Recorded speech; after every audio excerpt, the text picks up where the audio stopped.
I will call the meeting to order here at 7:01, February 12th for the Finance and Warrant Commission. Grant permission to the Westwood Media Center to live stream and videotape the meeting. Is there anyone else that wishes to record the meeting? That's a no. Welcome everyone to our meeting tonight. We'll start off with the Pledge of Allegiance and then we'll do roll call. I pledge allegiance to the flag of the United States of America, and to the republic for which it stands, one nation, under God, indivisible, indivisible, liberty, with liberty and justice for all. Thanks, Chris. Allison, do you want to do the roll call? Yes. Bill Bruce. Here. Mike Gay. Here. Alex Yale. Here. Caitlin Jerzak.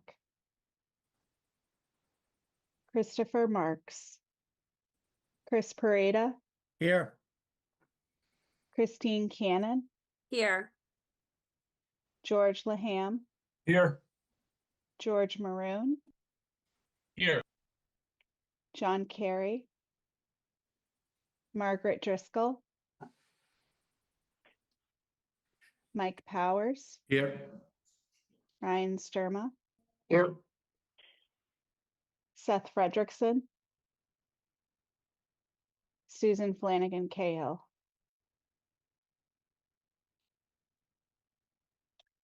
All set, Bruce.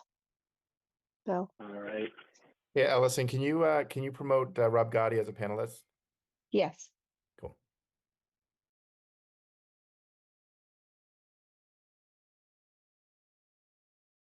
Yes, we got everyone. So we'll this is Zoom tonight, so if you have questions as we go through things, raise your hand. I'll pay attention. Mike can tell me if I miss someone. Mike and I will keep an eye on the chat too, and bring up any questions or comments that come from there. With that, I think we can kind of give a bunch ahead of us tonight with jumping into the budget. Allison put all the materials out there the last few days. So I'll hand it over to Stephanie, I think Chris, as well as the select board to talk through the municipal budget. And then I think Joe has to open up your meeting. That'd be great. Thanks, Bill. Yeah.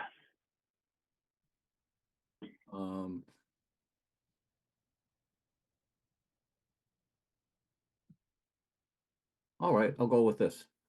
Mary Ann, would you like to make a motion? Sure, I move that we call the select board meeting to order. Second. Roll call. Mary Ann? Aye. Rob? Aye. I vote aye as well. Thank you, Bill. Thank you, guys. So, Stephanie, I'll hand it to you. Bill, before Oh. we hop into that, can I just give you a quick state of the state of Westwood? Would that be okay at this time? Yeah, that sounds good, Joe. Go ahead. Thanks. You guys want to promote Joe to be a panelist? I'm fine where I am, Why Rob. not? Okay. Sorry. All my life, man, I'm trying to stay off the radar. All right. Thanks, Rob. Okay. Let me start with, first of all, our bond rating is excellent. And Bill and the others, I hate saying stuff like this. I'm thrilled for the town of Westwood, but it's really due to our strong financial policies that the folks on the FinCom and Mary Ann, you can certainly take credit for this with all your years, and Rob, you as well. I'm the newbie, but thanks to our strong financial policies, we've got a great bond rating. I'm also pleased to announce that our collective bargaining agreements are all tucked in, so there's no stress along those lines. Stephanie will present to you. She's worked diligently with her team, great team. She's going to present a balanced budget. And lastly, unlike 2 months ago, I'm pleased to announce that all of the fire trucks are operational at this time. I want to give a special thanks to Fire Chief Steve Lund and to the Westwood Fire Department mechanic for their diligent work keeping those trucks up and running. And now, Bill, with your permission, I'd like to turn it over to Stephanie. All right, Sounds Stephanie, good. you're on. Thank you. Thank you, Joe. So thank you all for allowing me to be here. I know I spoke to you back in October, but just as a refresher, so I'm Stephanie McManus. I'm the town's finance director. And tonight I'm going to be walking through the FY26 proposed budget. All the detail, nitty-gritty detail on all this information is included in the 2 budget books that you should have received over the past week or so, the municipal budget book and then the overall. So if you ever want to deep dive into any of this, those 2 documents are a good reference. But for now, if I could share my screen, if that's okay. All right, great. I am going to start a presentation just to walk through the budget as it stands. All right. So the goal of the budget is to maintain a high level of service while ensuring financial sustainability. The overall budget must address various financial aspects, including the capital budget, capital assets, reserve funds, operating costs, long-term liabilities, service levels, all while weighing that tax impact. There must be an emphasis on this being a comprehensive plan. And I'm just going to go through those different layers tonight. The budget development, we sometimes forget this, but it's a year-long process, right? So starting in August, each department submits requests on the current needs. We begin with the capital side, and then November, we move on to the operating side. At the same time, we begin our initial projections on revenue and overall expenses, such as fixed costs. We receive updates at the same time on outside assessments, updated revenue sources. The select board's proposed budget is drafted. All this information comes together, is reviewed internally. We meet with budget steering. It's presented publicly to the select board. And then the budget books that I talk about are drafted and distributed around the beginning of February. This is the basis for those financial articles that go through a review process with FinCom, presented at public hearings, then are voted on at the town meeting in May. So once adopted, these articles fund the next budget cycle, which begins July 1st. And then we sort of start all over again. The fiscal year runs July 1st through June 30th, and the appropriated budget is monitored throughout the year to ensure that the funds are spent as intended. Tonight in particular, I'm going to be reviewing the proposed FY26 municipal budget. That includes the budget for all town departments and services they provide. I'll then give some details on the operating budget and the expense categories that are included in that. And then I'll walk through the overall budget, including a high-level summary of expenditures and revenue sources. It's been a very collaborative process to date. I'm very thankful for that. And tonight, just the overall update, I think, is that we do have a balanced budget between revenues and expenditures. And I should say it's a lot of information, so if at any point anyone wants to jump in or if someone sees a hand up, please just call my attention to that and I'm happy to answer questions. All right, starting with the proposed municipal budget. So this provides a diverse range of services throughout town. The largest piece is public safety. That includes police, fire, DPW. There are also departments that provide services and programs for all ranges in the community, right? So that's library, council on aging, recreation, youth and family services. There are then the state required services focused on health and well-being of residents. Think zoning, health department, licensing, economic development. And then the general government departments that support all of those roles: finance, town clerk, town administration, HR. So that's sort of all rolled up in the municipal budget. A breakdown of what's included in that for FY26, the total municipal budget to date is $26.1 million. How is it funded and allocated among different services? There's a breakdown here. So as you can see, the different categories are general government, public safety, community and economic development, public works, human services, and then others. That all rolls up into the $26.1 million budget for FY26, which is a current 4.9% increase over the current year. Public works and public safety make up the bulk of that, which is 70% of the total overall increase. We always say this, but the municipal budget is salary driven, right? It's really the people staffing these roles that provide the direct services to the community. And just here is a breakdown of salaries versus expenses. As you can see, the salaries make up 83% of that overall budget.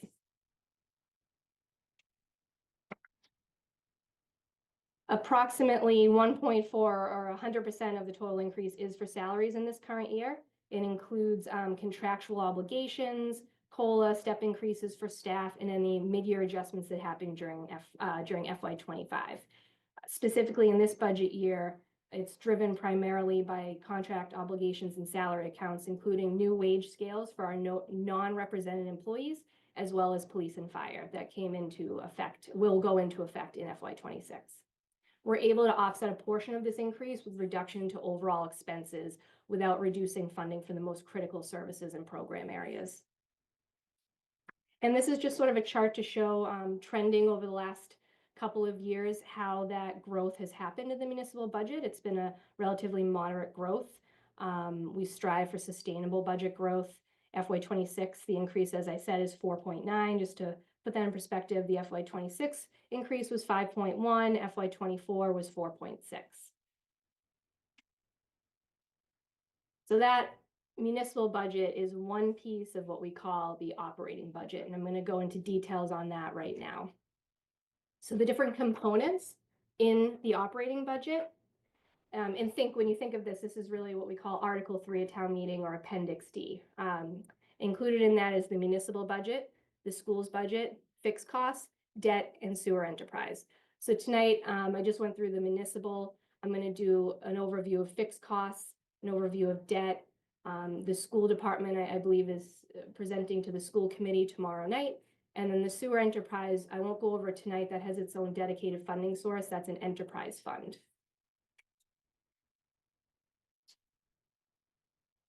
So the current operating budget for the town for FY26 is $120.7 million, which is a 4.4% increase over the current year. The different categories just broken down a little bit further: the school operating budget, the municipal operating budget, Blue Hills Regional School. So that's an assessment that we received from that school for any Westwood students attending. Traffic supervisors, fixed costs, debt, and sewer. And as you can see, largest piece being the school department, then municipal, and all the others. I will highlight some items we're still waiting for estimates on. We have estimates on that we're still waiting for final numbers, include health insurance, that Blue Hills assessment, and the MWRA assessment, which is a piece in the sewer department, which won't have an overall effect on the budget because it has its own funding source. So for right now, this 10% increase for Blue Hills is an estimate at this time until we receive updated information from their school budget. Town meeting approves structurally sound budgets that provide for core services to the community. And this is just a chart showing the breakdown of the four major categories: school, municipal, fixed costs, and debt service. And just to put that in perspective, what does that mean year over year when we talk about increases and the amounts for these different categories? I just threw up there, each 1% increase for school, municipal, and fixed costs is approximately, and you can see those numbers there. Fixed costs is definitely a significant piece of our annual budget. It provides for all employee benefit accounts, shared fixed costs, insurance, reserve accounts. This includes pension, health insurance, unemployment, workers' comp, other payroll taxes. It's approximately right now 20% of the total budget, so definitely a significant piece, and something that we don't always have complete control over, right? A lot of these are assessments or information given to us from outside sources.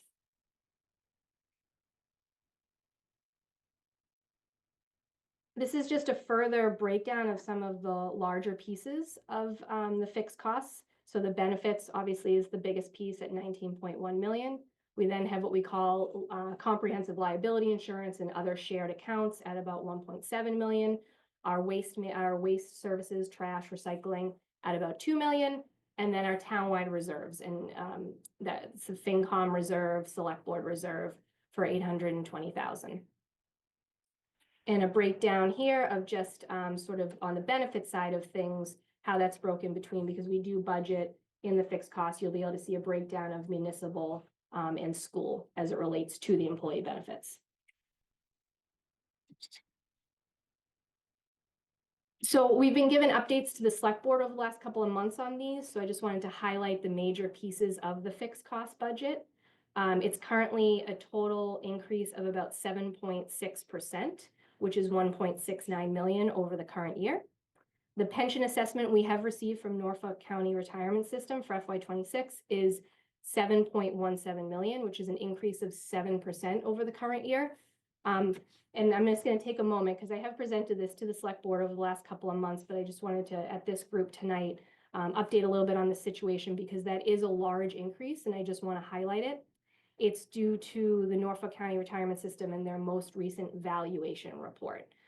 So to recap, Norfolk County hired a new actuary this past year, and the actuary changed a number of assumptions all in 1 year for the most recent report, including reducing the interest rate, updating mortality table, shifting from a payroll-based method to actuarial-based.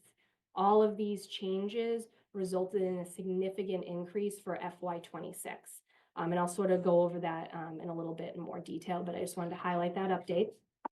Health insurance, from everything we've received so far from the GIC, we are estimating a 10% increase over the current year. This is not final yet. The GIC meets usually the end of February, beginning of March. This year, we've been told they'll be voting the final rates at their February 27th meeting. So I'll hope to come with updated numbers on that. Right now, like I said, we're estimating 10%, which is about a $835,000 increase over the current year. And just to sort of put that in perspective, I highlighted some, sorry about that, highlighted some previous year's increases. So FY23 was 7%, FY24 was 5.7, FY25 was 8.3. So sort of a little bit all over the board, but this year has been a higher estimated increase than we've seen in the last couple of years. Waste collection and disposal, this is also in our fixed shared cost budget.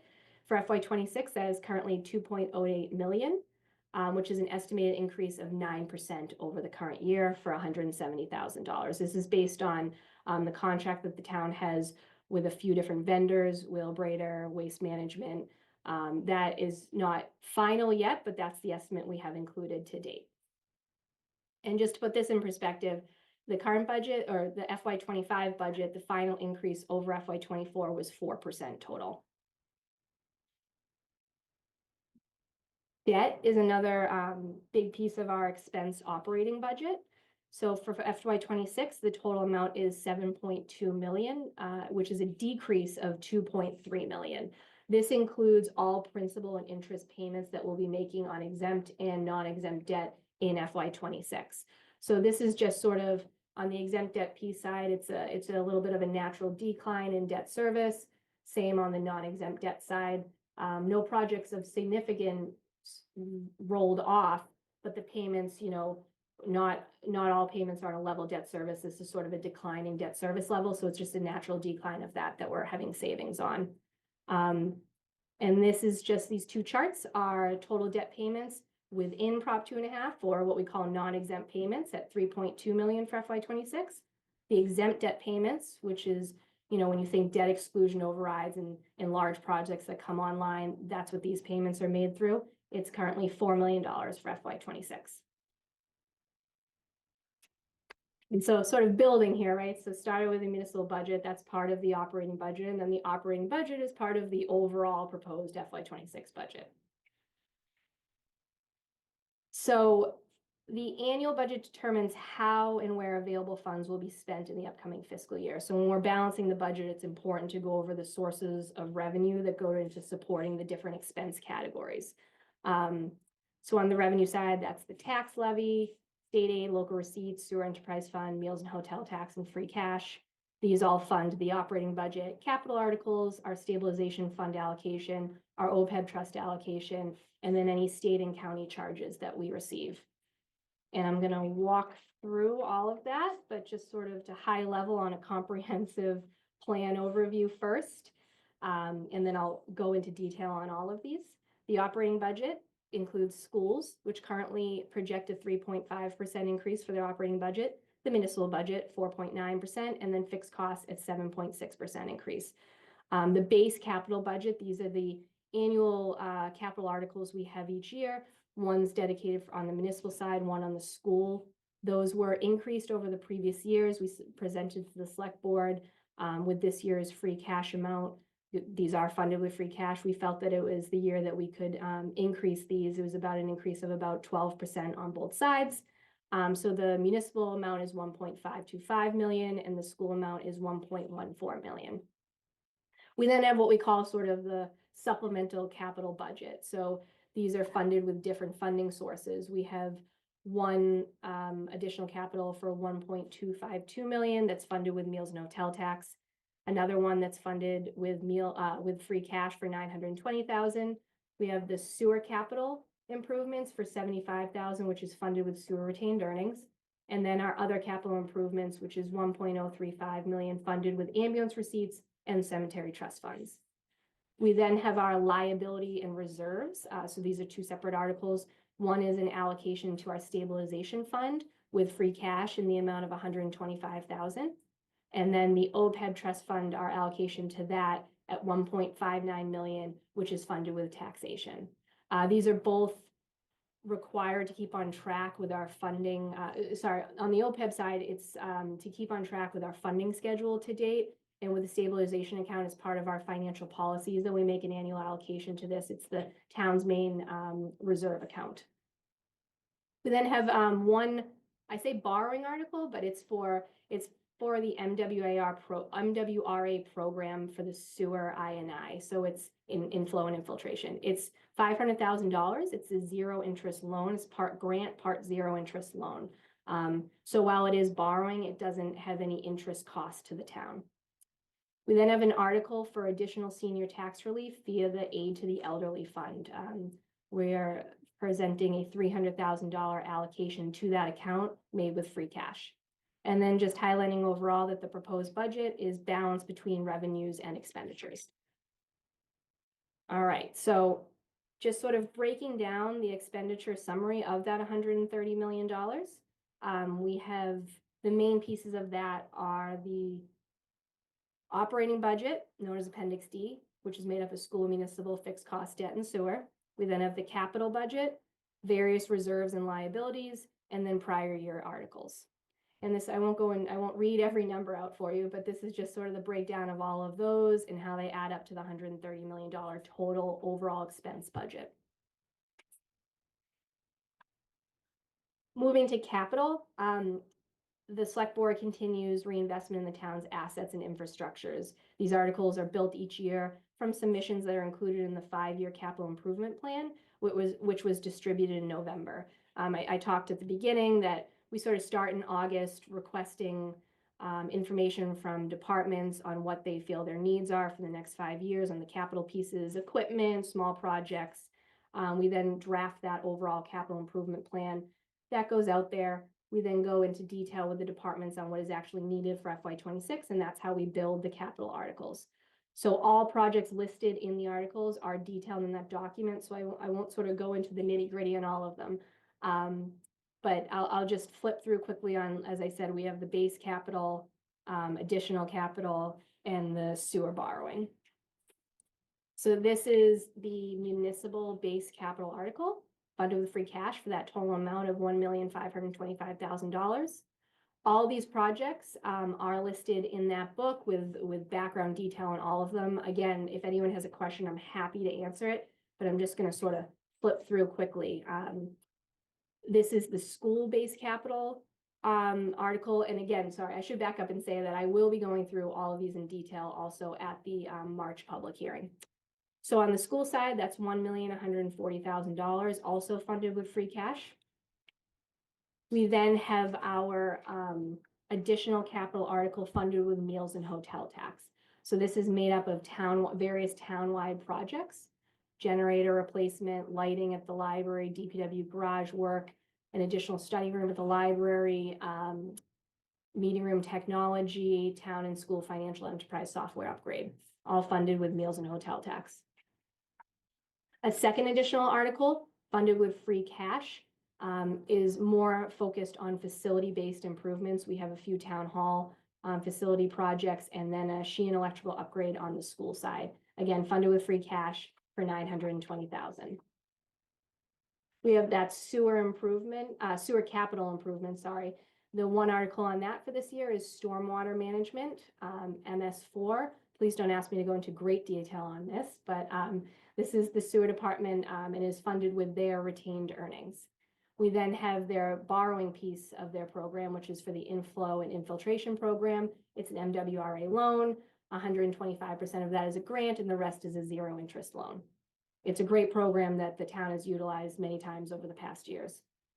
We then have another article that's I'm labeling other revenue sources. So it's ambulance receipts and cemetery trust receipts. So that's cemetery trust receipts funding a tractor for the cemetery division.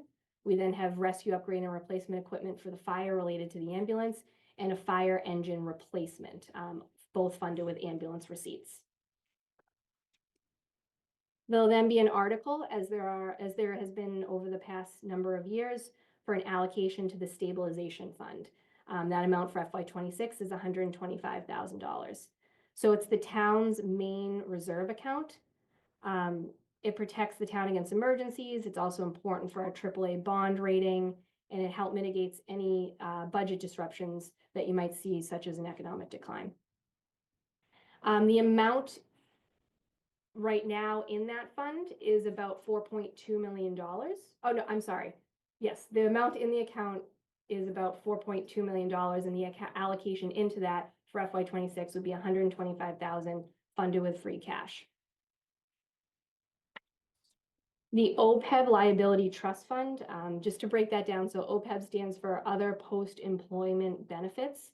It's benefits employees receive after retirement other than pensions. So think health insurance, dental, life insurance. The town established this trust fund in 2008 and came up with a funding plan, just like we have on the pension side. This allocation into that account for FY26 is $1.59 million. It's funded with taxation. The most recent liability report was performed by our outside actuary that we hire with a measurement date of June 30th, 2023. That's posted on the town's website in case anyone wants to get crazy and do a deep dive into our OPEB analysis. We are on track with our trust fund planning, which is ensuring long-term sustainability. And the goal is the reduction and then eventual elimination of the unfunded liability portion of these benefits. There is also going to be a financial article for an appropriation of $300,000 into the Aid to the Elderly Fund. So just briefly, in case this isn't a fund that's familiar to everyone, it was established by town meeting in 1999, so a number of years ago. Each year, we distribute from that account about $100,000 to about 55 senior residents in town. So this provides additional tax relief to those residents. Just for reference, the FY24 payment to each person was about $1,500. And just to highlight, in case people are wondering, you say additional tax relief, what does that mean? We also have programs available to residents for senior tax relief. Currently, there's a senior work-off program in place. There's also a tax deferral program, which is a great asset that the town offers to its residents. And then what we call Chapter 41C, which is a $1,000 tax exemption for residents over a certain age. So the last time an allocation was done into this fund was at the annual town meeting in 2022. So that would be $300,000 funded with free cash. So the FY26 proposed revenue budget, right? So there are a number of revenue sources that fund the expense side of the budget. And this is just a breakdown of those specific funding sources and the amounts for FY26. I'll go into more detail on these, specifically the property taxes, state aid, local receipts, free cash, and meals and hotel tax. So all those funding sources roll up to that $130 million, which funds the expense piece of the overall budget. And keep this in mind for the next slide, that blue piece, 80%. So property taxes currently make up 80% of the town's revenue budget, which is standard for our community like Westwood. Taxes are the town's main revenue source, but that revenue is restricted by Proposition 2.5 requirements. And I know I've spoken to this group a bit in the past about this. So Prop 2.5 just limits the property taxes a community can raise can increase it by 2.5% plus new growth. And town meeting can approve a debt exclusion, which allows for additional property taxes to be levied in an amount equal to the debt service payments associated with that project. Those debt service payments end when the bond ends. For FY26, the projected property tax revenue supporting the overall budget is 103.5 million, which includes the exempt debt piece. So just a brief overview of how that's calculated. The levy limit is the maximum dollar amount a community can levy in any fiscal year. So that levy number is calculated through a formula-based process. It starts with the prior year's levy limit. So you bring that up here. We add 2.5% allowed under Prop 2.5. Then a new growth, which at this point in the year we estimate. We won't get our finalized new growth number until the fall. So at this point in the budget, we estimate that new growth number. We then add any exempt debt piece. And that all rolls up into what the levy capacity is for the town. So for FY26, we are utilizing that full levy capacity of about 103.5 million. Local receipts. So this is another important revenue source for the town. It's locally generated revenues other than real estate and personal property taxes. So just sort of going through here to give perspective on that, the prior year revenue budgets and actuals, and then what's included in it. The largest drivers are motor vehicle excise tax and then departmental fees and permits. So think building permits. We do conservative budgeting for this number, which provides cushion for any fluctuation activities. So just think, motor vehicle sales, the motor vehicle excise taxes all depend on certain motor vehicle sales in that year. So it's not a dedicated revenue source that we can definitely project out, such as tax revenue. So we conservatively estimate this each year. For the FY26 budget, the one thing I do want to highlight is that we are increasing that estimate to 5.08 million. We've done this prudently based on previous actuals over the past number of years. So as you can see here, what was budgeted over the past number of years, each year's the actuals came in above that. We are trending higher. We're confident that this projected number would still be supported by the actuals that come in on local receipts. We're still being conservative based on the past 5 years. Motor vehicle excise is the largest category of that. So sort of just to give you some background there. Here are the last couple of years of what we've budgeted specifically for motor vehicle and then what the actuals have been. FY24 was about 4.2 million. It was an increase from 3.7 the previous year. So that's been trending up over the last couple of years as well. The major billing for that is done in February of each year. State aid. So for FY26, the governor's initial budget was released in late January. Then the final state aid numbers are not confirmed until the state budget is finalized. Now it won't be for a couple of months. So right now we're basing our budget projection on what the governor's budget was released at. So the revenue categories that are included in state aid are Chapter 70, which is the biggest piece. That's the school side, general government aid, and then what's listed here as other. So just that, for examples on that, it's veterans benefits, senior exemptions, things like that. State aid is approximately 7% of the total revenue budget for FY26. It's been steady over the last couple of years. We have not luckily seen any mid-year cuts or disruptions for several years now. The state aid number total on the revenue side projected for FY26 is 8.5 million.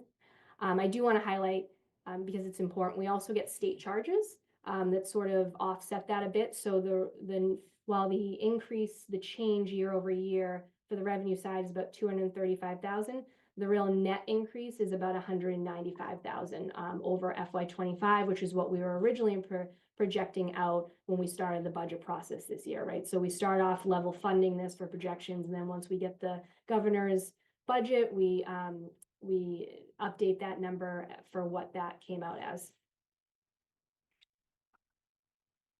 Few other funding sources for articles and the current balances in each of those accounts. I just wanted to walk through that quickly. The two main funding sources for the base capital articles and any additional capital articles or financial articles, free cash and meals and hotel tax. I'll go into more detail on both of those in the next slide, but just to highlight, as of July 1st, 2024, the town's free cash was certified by the Department of Revenue at 14.3 million. For our financial policies, we maintain that balance at 4% of the general fund operating budget net of debt service. And for FY25, that amount is about 4.2 million. Meals and hotel tax. These are revenues that come in and are appropriated or is set aside into a separate special purpose fund that holds all that revenue that can be voted at future town meetings.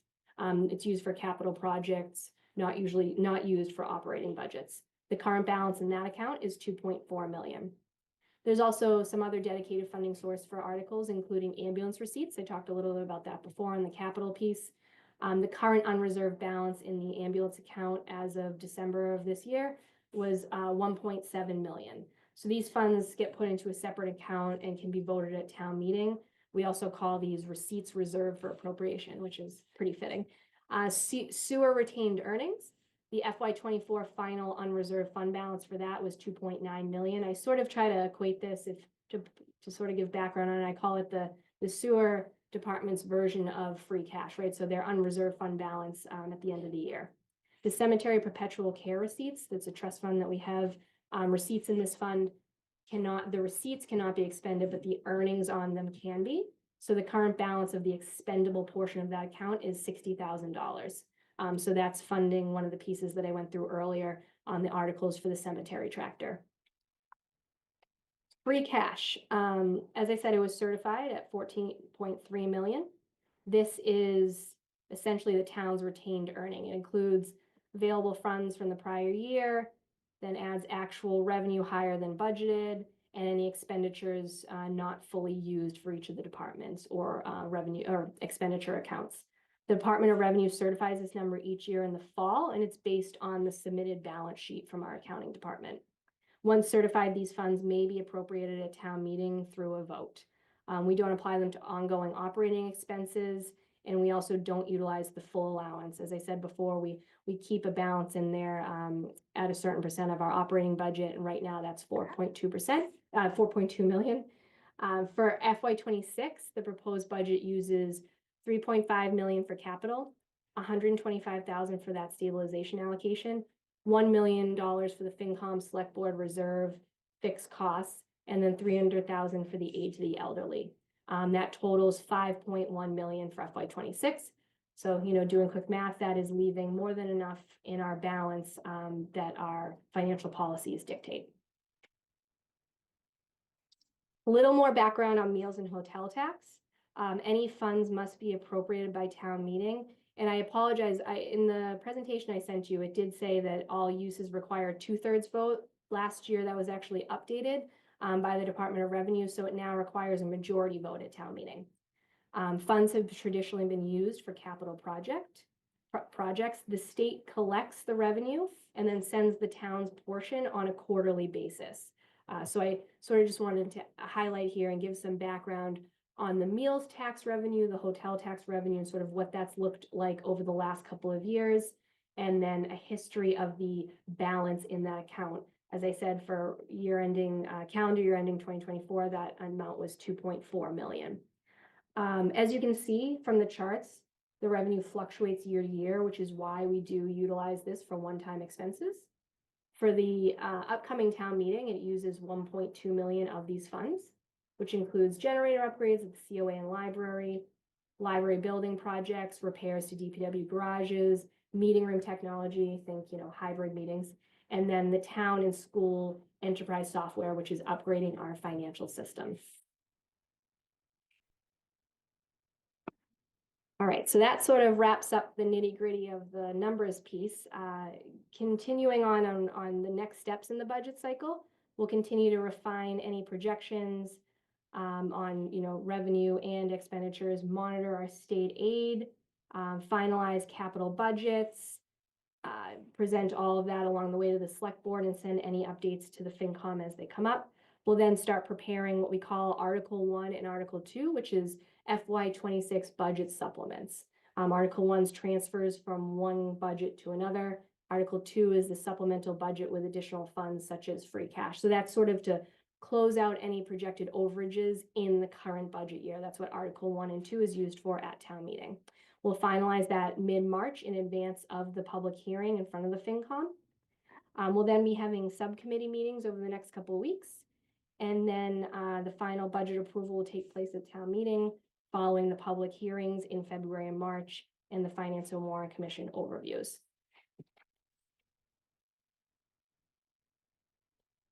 That's sort of my presentation piece of it. I'll stop sharing my screen. I did, just to give an update, there's just one more topic I kind of want to walk through.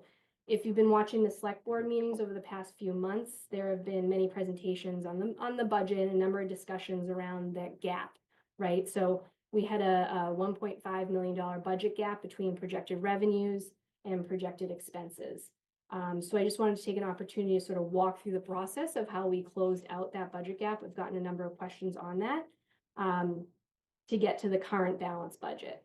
So the steps taken include careful reduction of expenses. So we went through every department, every expense account we have, seeing wherever we could reduce without eliminating essential services that the community has come to rely on.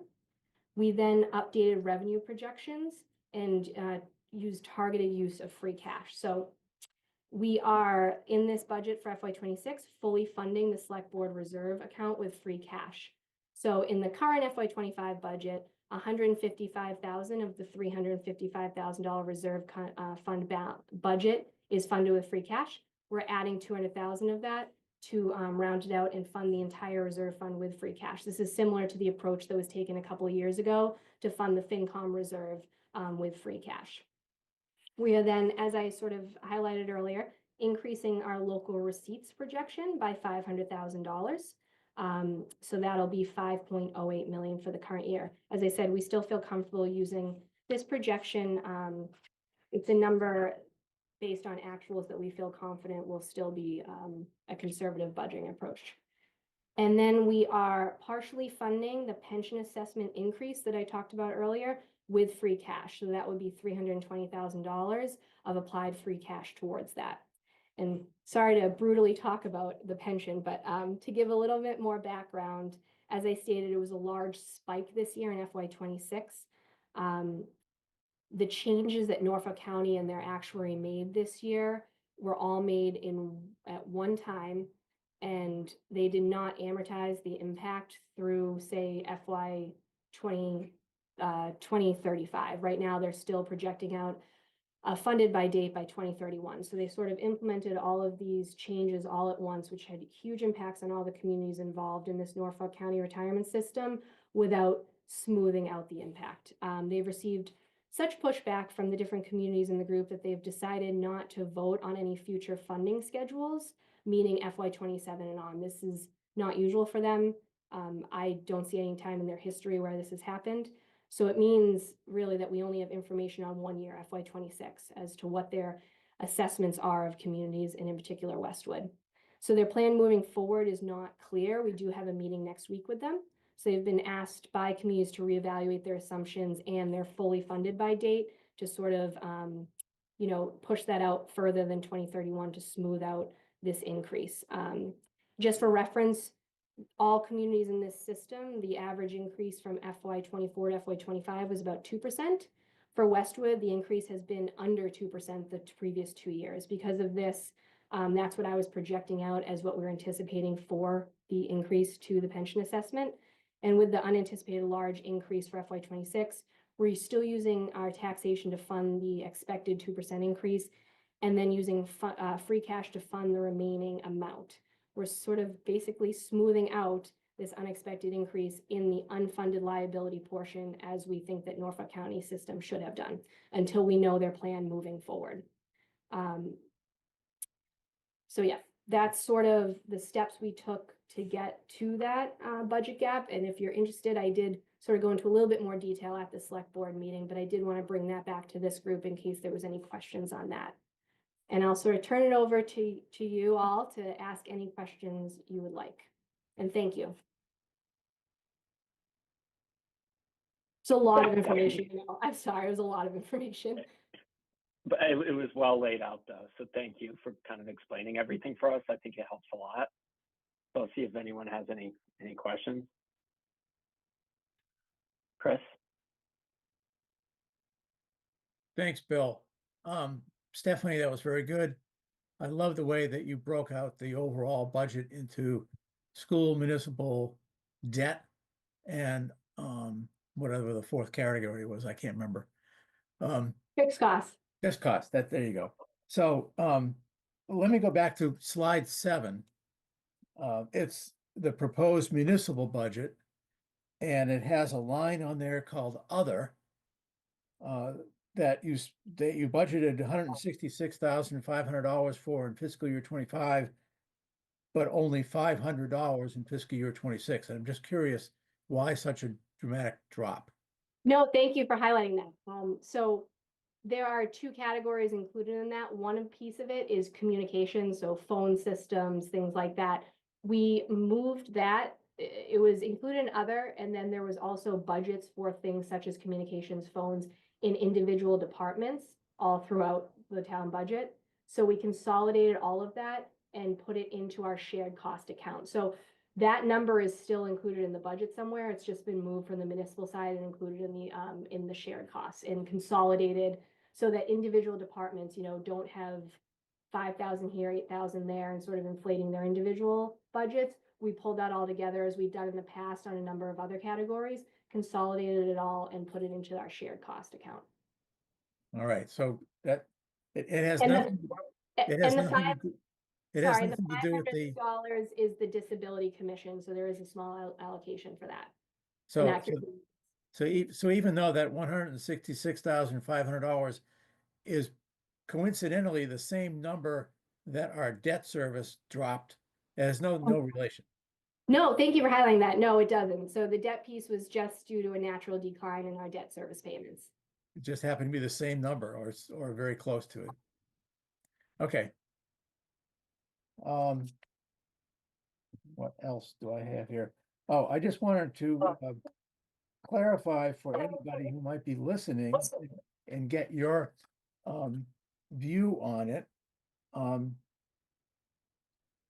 before I do that, on slide 26, the generator replacement for the COA and the library, was that the generator that we wanted to do last year that town meeting didn't? Yeah, so there was an article at town meeting last year funded with which would have been funded with meals and hotel tax, that included an allocation for generators of, I apologize, I think it was about $400,000. That was for 4 locations. 2 of the locations we were very thankfully able to get a grant from the state, earmark grant to buy generators for 2 of those buildings, but we still need them for the COA and the library, which will be emergency shelter, alternatives, cooling centers. Okay. And lastly, I just, for the benefit of anybody might be listening, and I just want to get you to weigh in on this. Hypothetically, if town meeting should not vote to approve some of the capital expenditures, that doesn't mean that the next year's tax levy will be affected. In other words, the formula that you went through to determine how much the town can levy doesn't include how much they actually were authorized to spend the previous year. No, that's true. Thank you for highlighting that. So the tax levy goes to funding our operating budget. So that's just a piece of that. All these capital articles have other dedicated funding sources. So whether that be free cash, meals and hotel tax, ambulance receipts, if those articles are not approved at town meeting, really all that does is just increase the balance in those accounts. So right now, for example, the meals and hotel tax account has $2.4 million as a balance, which is very high. Part of which is because we strategically plan how we're going to fund these articles and how we're going to spend these revenues. And at last town meeting, it was voted down. So that money just sat in that account, but it's completely separate from the operating side. And you're correct, it has no impact on the tax levy. All right, great. Thank you. Again, tremendous job. And thank you very much. Thank you.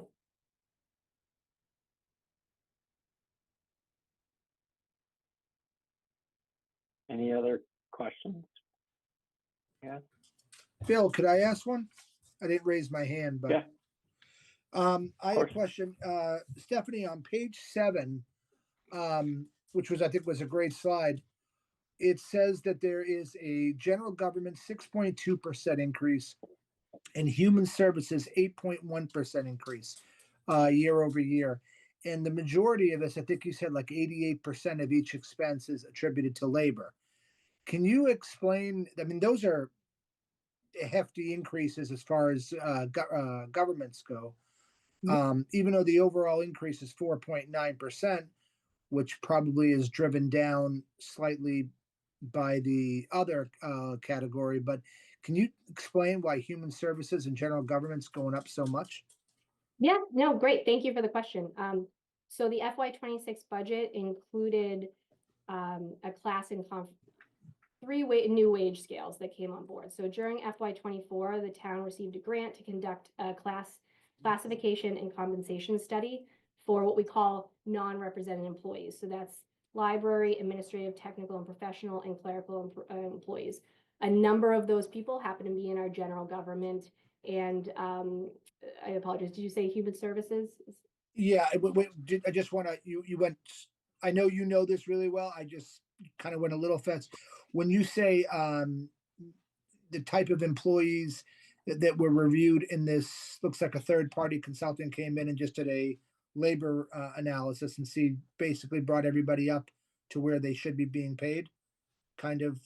Yep. So there was, I think it took, forgive me, about 8 months or so. It was a long, it was a long process. The town actually got a grant, so we didn't pay for the actual consultant, which is great. We got a $50,000 grant to do a class and comp study that was done all throughout FY24. The first piece of that was implemented in FY25, and then the full impact of that will be seen in 26. So yes, it was a total of 116 employees, non-represented employees. What does that mean, non-represented? That means non-union, right? Correct. Yep. So definitely you see the full impact of that, which of course hits the salary line. And then on the public service side, fire and police also had their third year wage of their contract included a new wage scale. So you'll see an increase on that as well. In the human services? Oh, human services. So that's all non-represented. That's the 116 employees that were included in the class and comp. A number of those are in human services. Wow. So out of the 116, the bulk of them are either human services or general government. Yeah, yes, I will pretty confidently say that, because a large piece is the library, it's administrative, it's Molly's on here, she's nodding at me. If you please jump in at any point if you would like to, but that is why you see the increases. Yes, the 116 employees cover all of the human services, so that's council on aging, library, recreation, youth and family services, and then everything that you see at town hall, human resources, all of the finance departments are all included in that 116.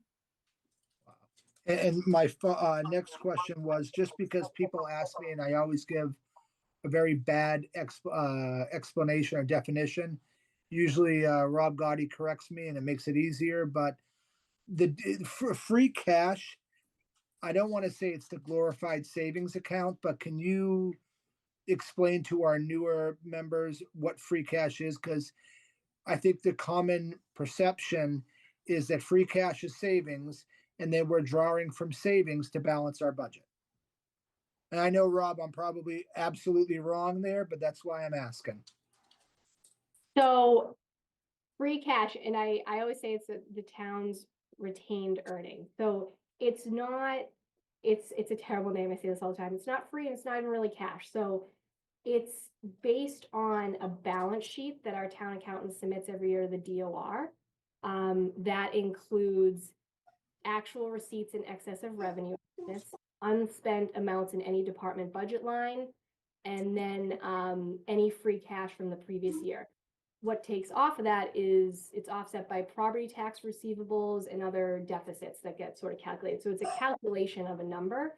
It's not like we have exactly $14.3 million sitting in an account anywhere. So it's the municipal version of retained earnings from a business. Does that answer it all? So it's not really a reserve account. We do have a town reserve account, and that's that $125,000 allocation we put in each year that is for sort of unanticipated emergency cases.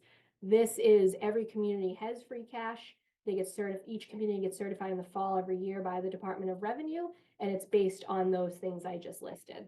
So it's not like we can predictably increase our free cash, or it's not something that we can plan specifically for. It all depends on those certain unique circumstances. Does that answer it, George? Yeah, okay, great. And then, George, are you good? Alex, you're next. Thanks, Bill. Stephanie, great work as always. Really thorough and comprehensive, and you clearly know your stuff very well as you continue to prove every year. The two things I just wanted to talk through. One was free cash that obviously George just brought up. You mentioned a number that is our target percentage to keep. What is that number going to be once we draw down that 5 million, I think it is, that we have being used from that account?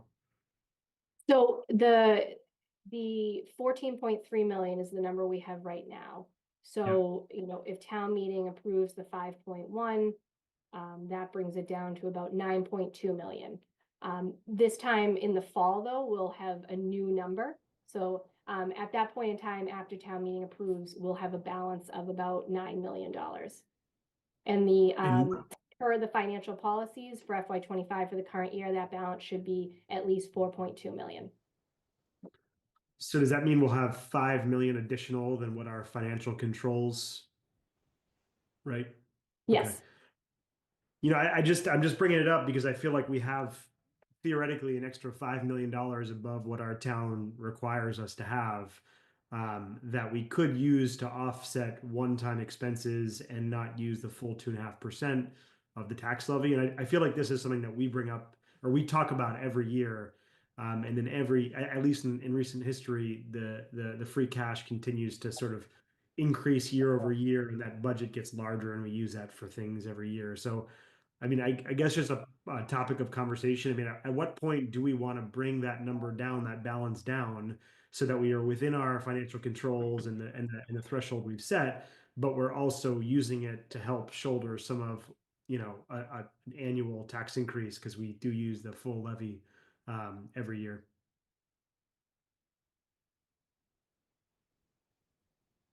I can respond if no. I think it's not like a specific question for you, Stephanie. I mean, I'm sure happy to have your perspective on it, but I think that like this is something that we talk about every year, and we never really draw down that balance to get closer to that control level. And at some point, I mean, not everybody, we're all taxpayers here. Everybody, hems and haws over tax increases, and again over and again. And at some point, could we maybe take that dollar, draw down, and give people a relief in time of need? Looks like Mr. Gotti would like to answer that question.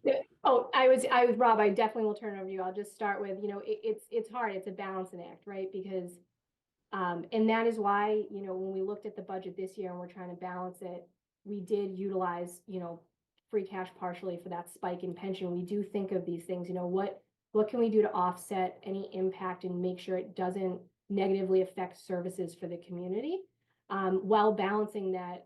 You see 83%, or whatever it was, of our budget is salaries, and you don't want to fund ongoing operating expenses, especially salaries, with free cash, because you never know, each year over year, that balance could significantly drop if, say, for example, our local receipts come in way lower than projected, or we spend every penny of every department.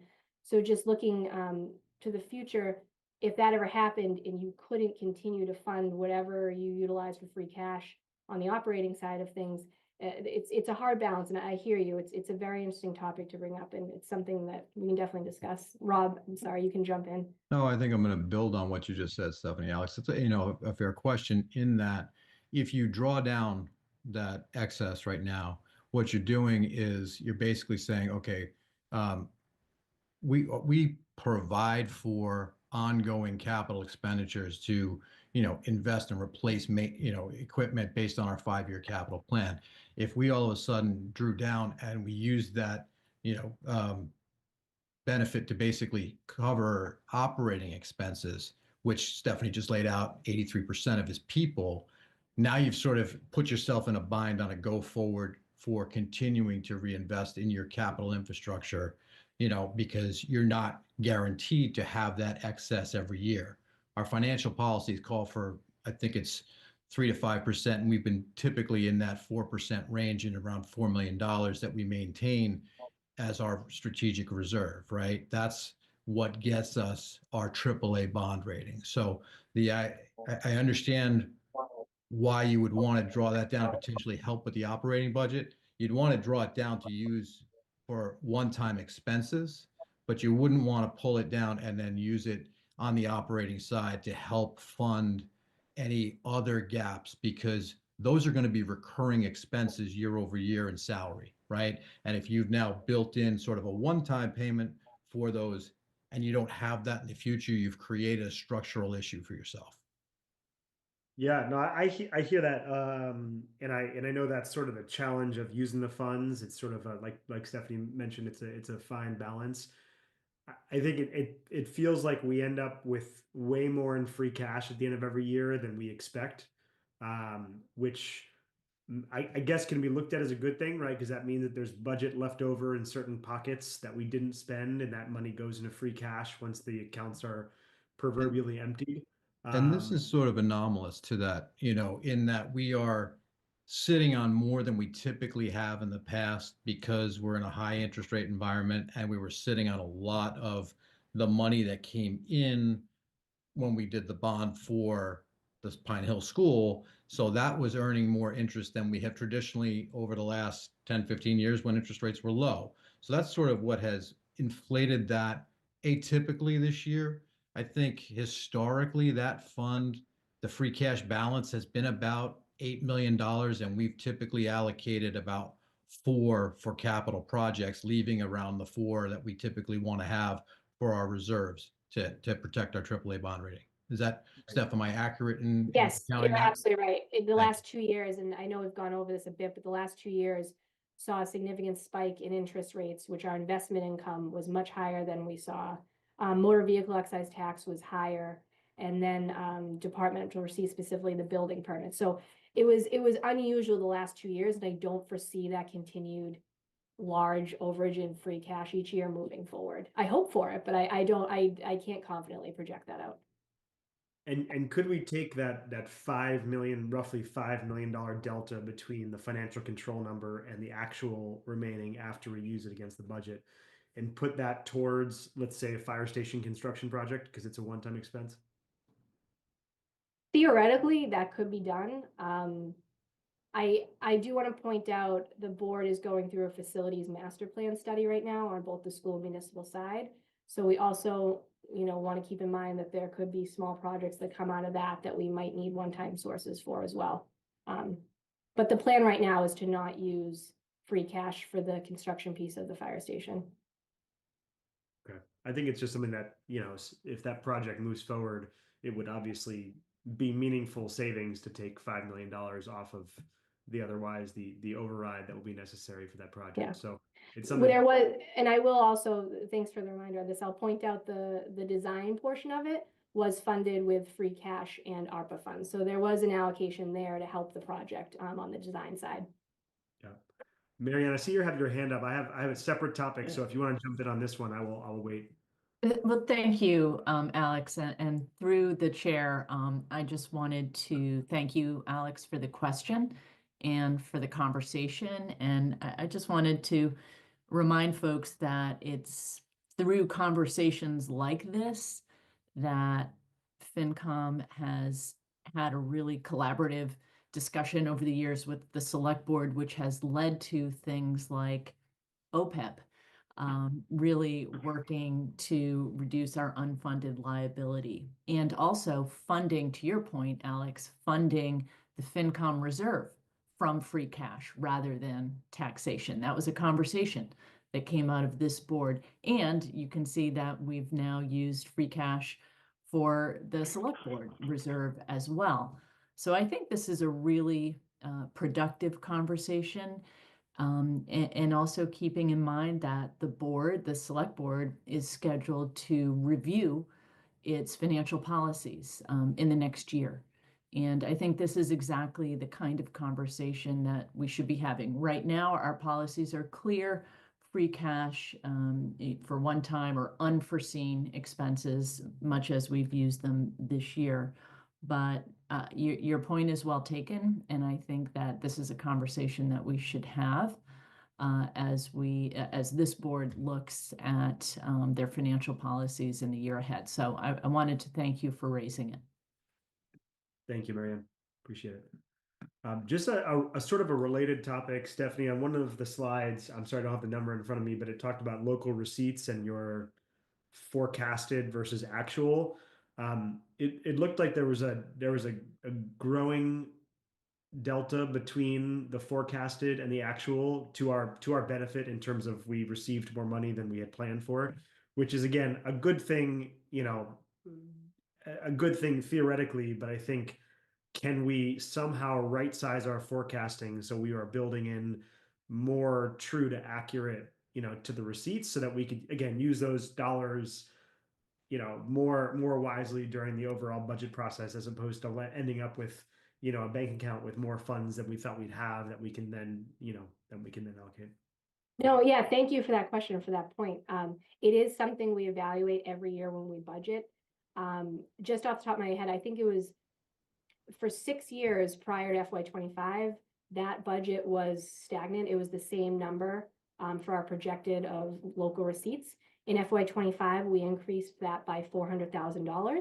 And then for this year's budget, we're increasing that again by, I apologize, I don't remember, up to 5.08 million. So we are looking at that, looking at the past 5 or 6 years actuals, and we have increased that over the past 2 years by a total of about $1 million to sort of bring us up so that we don't have this, again, hate to keep saying it, but the balancing act, right? You don't want to have this huge gap between what's projected and what are actuals, but you also want to be conservative because at the end of the year, when we do our recap with the Department of Revenue, we do have to show that we didn't over project that because that's a ding against us and it's a problem when we do our financial recap. So just kind of walking the line of being conservative, which our financial policies also say that we want to estimate those conservatively so don't get in trouble. And, 1 year, no one could buy new cars. No one could do any kind of work on their house and we have no building permit revenue. So that's just a fluctuating revenue source. So we want to walk the line of conservatively budgeting it, but then also evaluating it every year to see if we're way out of whack with where we are, which is what we did this year. Yeah. No, I think again, I don't have the slide in front of me, but I think that the percentages between actual and forecast were quite high. So can we find that balance between we're going to tick it up, but let's tick it up. Let's cut the balance in half if it's something that we see continue. So be conservative. I will highlight this just with the local receipts, the FY23 and FY24 you see, $2 million of that each year was for investment income. And we usually intake about $60,000 to $90,000. So it was huge those 2 years because of the income that I do not foresee happening in future years. I would love to continue that, but the balance of what we borrowed for the Hanlon School, for the Pine Hill School, has now sort of been depleted, and we don't see interest rates staying at the 5+% that we've been seeing over the past 2 or 3 years. Yeah, thank you. That's helpful. Mr. Chair, can I just? Rob, that's helpful to understand. Sorry, one sec, Rob. That's helpful to understand, Stephanie, because Alex asked the same question I was going to ask around the receipts and the gap. So it might be helpful on that spreadsheet when we get to our future meetings to highlight the investment income separately so people see, because that's something that you're talking 60K to 2 million. That's a big swing. Yeah. And I'm glad you explained, how it works, that we have to be somewhat conservative because if we miss, we're dinged by the DOR. So thanks for explaining that as well for everyone on the phone. Great, and I can definitely Rob, do go that ahead. for a future meeting. No, I fully expected that somebody here would catch that as well. I had a very, very similar question because I think Alex, as you were pointing out, it was running around, budget to actual was running around probably a 2/3 ratio, and now it's, it's more in the half range. And I'd asked Stephanie about that as well. And she was very conservative in closing that budget gap, and felt very comfortable raising the additional amount that we were pulling from local receipts. But we were taking a very cautious approach because we don't expect that to be the case in terms of the investment income on a go-forward basis. Susan, you have your hand up? Thanks, Bill. Thanks, Stephanie. As Alex said, great presentation. Appreciate your thoroughness and all the detail you provided. I just have a question about the salary increases. So looking at slide, I think it's slide 9, where 100% of the increase in the municipal budget is attributed to salaries. And you note that it includes, contractual obligations, COLA, and step increases.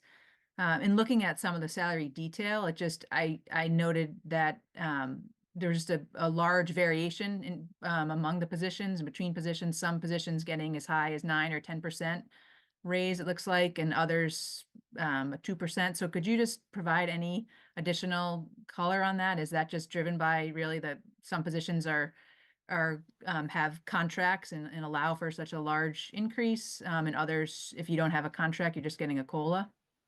So part of that is there were some employees in here that you see, maybe more on the 2 or 3% range that might not have been included in the class and comp study, or they're not in a year of their contract where there's a new wage scale. The larger increases you do see, and this was presented to the select board over the past couple of months, it's part of that classification and compensation study, bringing those different positions up to where our outside company said that they should be. Molly, I see you back on the screen. So I didn't please- want to interrupt you. Yes, I'm happy to. Thank you, Susan. So there's 3 sort of things that are in play here. There's the new wage table for police. There's the new wage table for fire, and then there's a new wage table for the non-represented employees. And so it's unique because police and fire are all sort of grouped together. There's 44 firefighters, there's 34 police officers. So those percentages are compound within. It's not as noticeable. In the general government side, almost every employee is called out specifically, by each one. So that's what you're really noticing. A classification and compensation study for non-represented employees hasn't occurred for 15 years.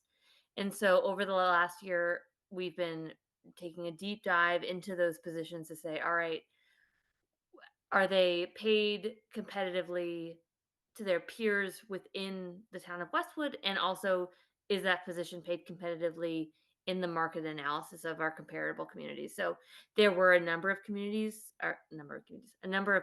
that were below that we're trying to right size over FY26.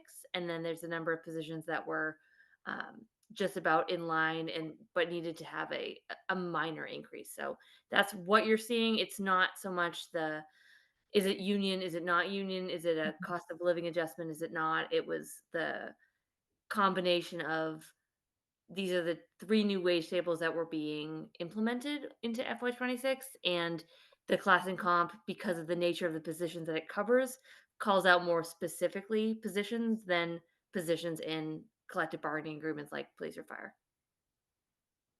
And just to highlight, sorry, Molly said this hasn't been done in 15 years.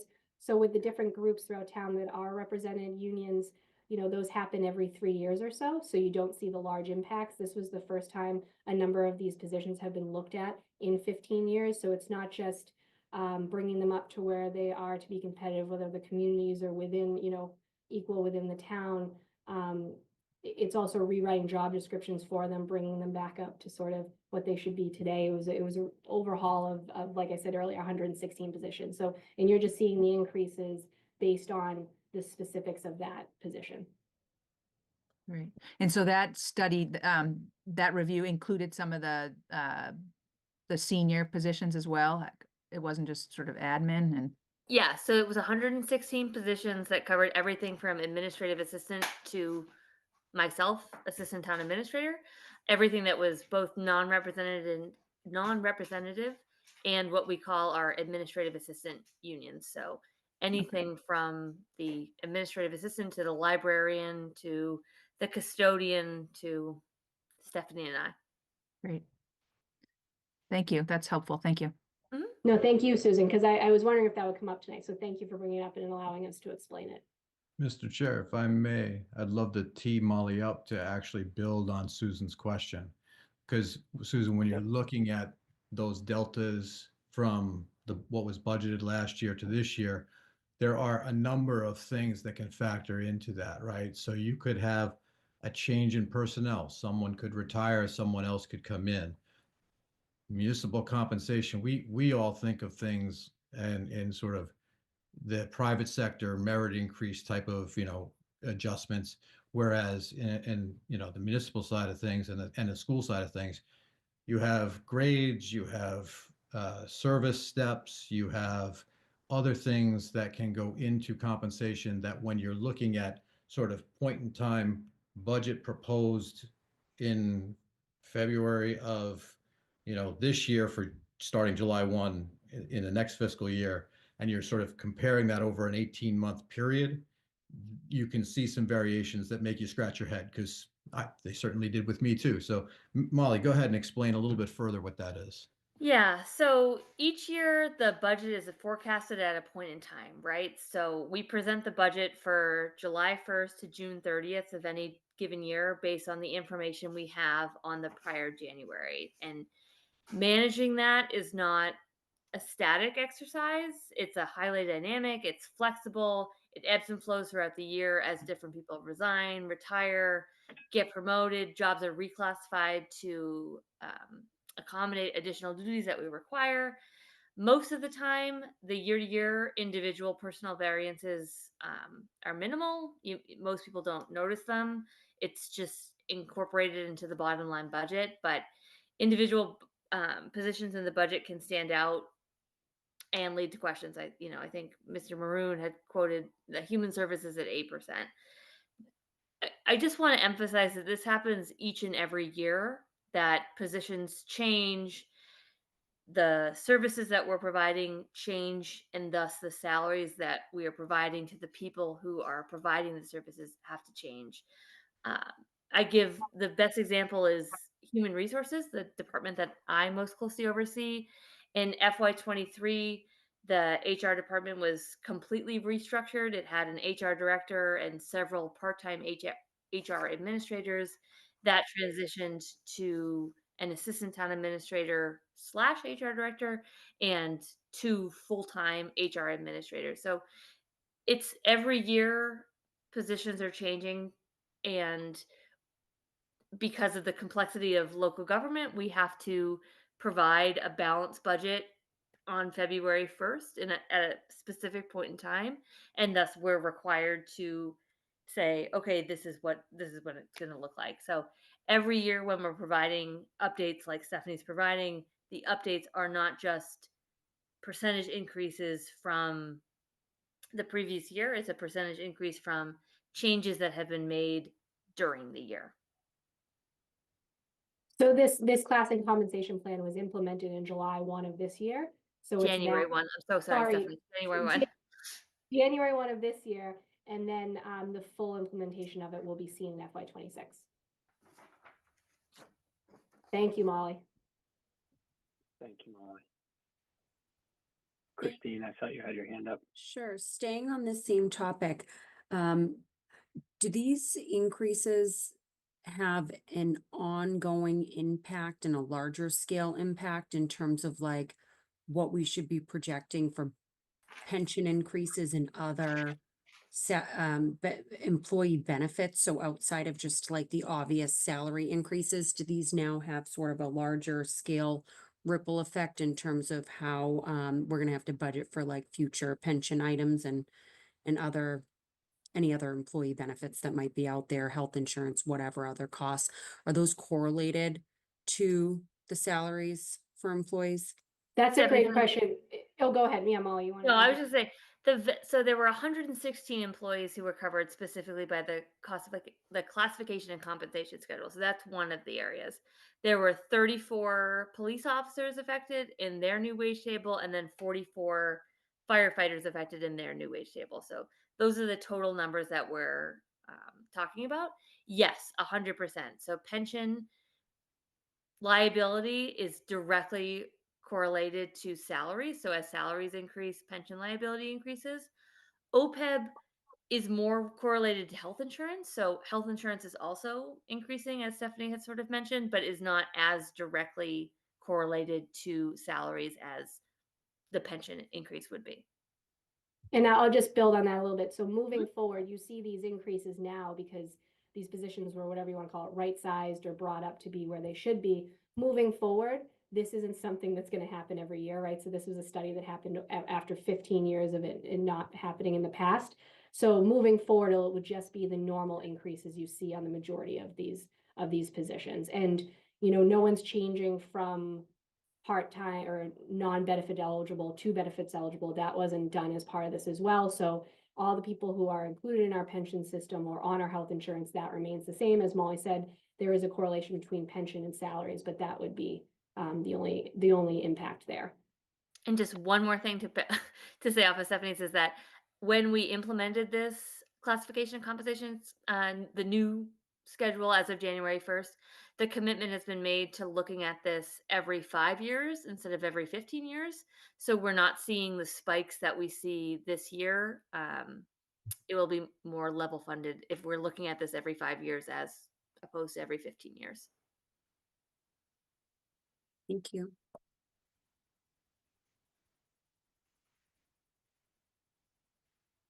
Any other questions from anyone else?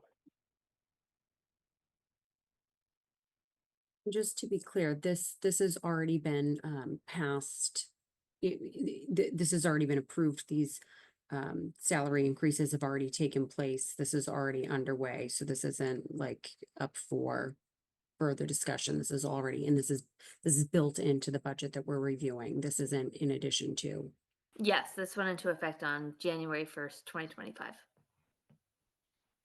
And everything we're talking about is included in this FY26 budget already.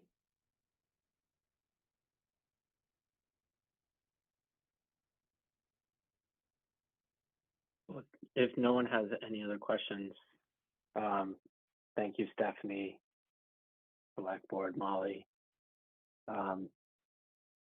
Joe, are you guys staying for charter review or you want to close your meeting now? I'd prefer to Actually- close the meeting now. Yeah, before we do that, are we opening this up Okay. to public comments?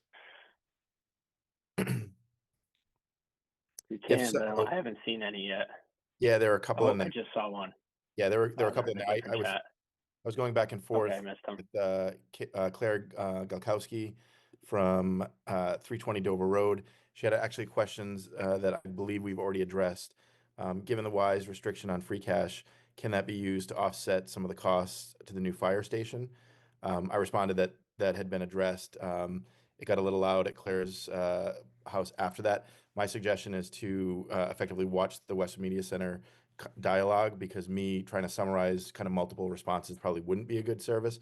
With that said, Stephanie, is that the right guidance, or do you want to quickly touch on that question? The free cash for the fire station? Yeah, we had a good dialogue on that already. I Yeah, just don't. no, I don't have anything else to add. Thank you though for the opportunity, but I don't have anything else to add on it. Sounds great. And then the second one, Bill, I will read. Kathy Wallace, 283 Farm Lane. What is the balance in the aid to the elderly fund? Follow-up to that is, how is it decided that we add $300,000 each year to the fund when we are only paying out approximately $100,000?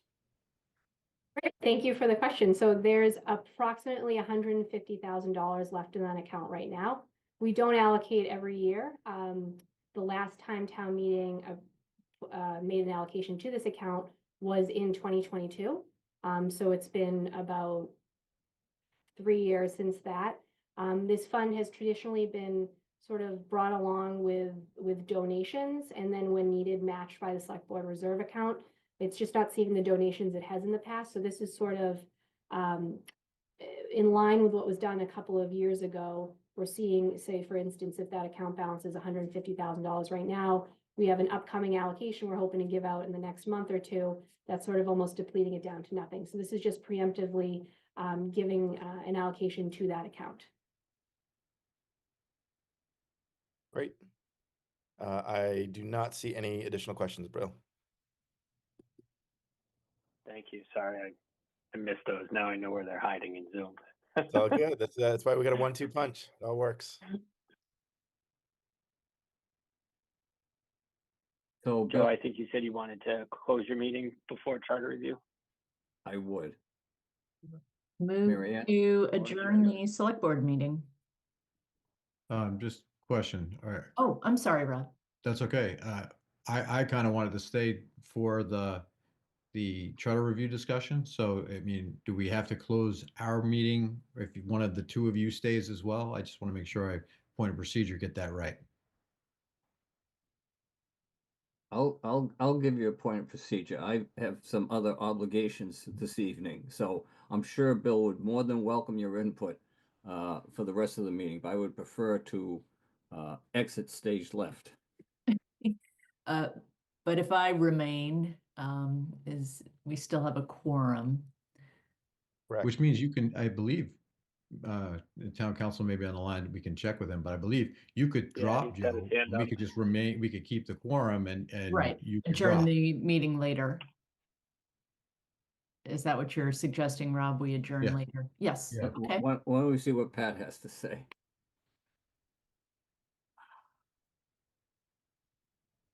Pat's in the attendees list, I believe his talking is someone permitted, Oh, but is that- Pat Ahern into as a panelist, please? You're on mute. Oh, can you hear He's me? on the screen. Can you hear me now? Can you hear me now? Yes. Yes. So if two of you are going to stay on, you need to keep the select board meeting open and you need to adjourn it later. Joe, if you're leaving the meeting, that's not unusual. Mary Ann, I believe you're the clerk. You can take over as chairman pro tem and adjourn the meeting at a later date. Thank you, Pat. So that's what we will do. Thank No. you. Sorry for the interruption. More importantly, thank you, Mary Ann, and thank you all so much for the discussion this evening. Good night. Thanks, Good Joe. night, Joe. Thanks, Joe.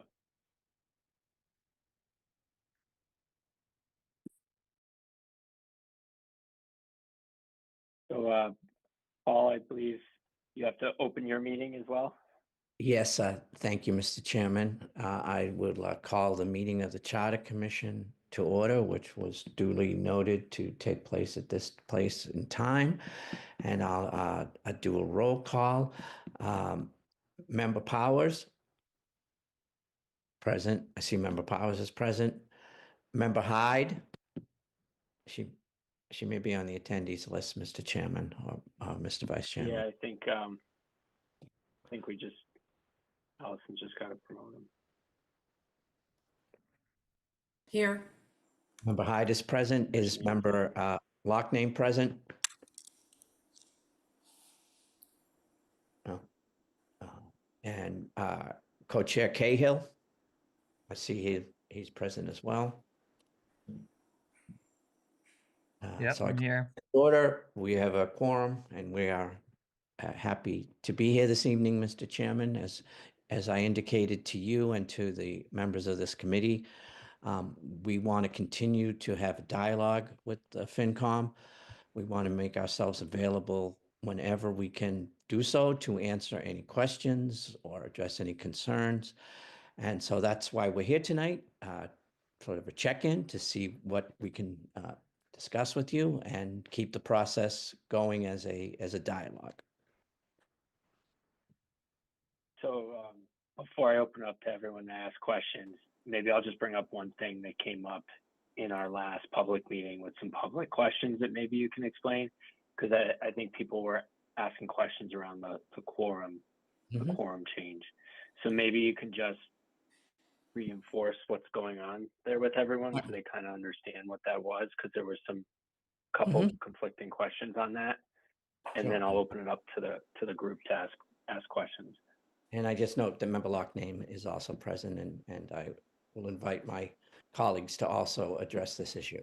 It goes to, Mr. Chairman, what we sort of saw as our overarching goals as a Charter Commission. One was to make sure that the charter in the year 2025 reflects the way that the town actually conducts its operations.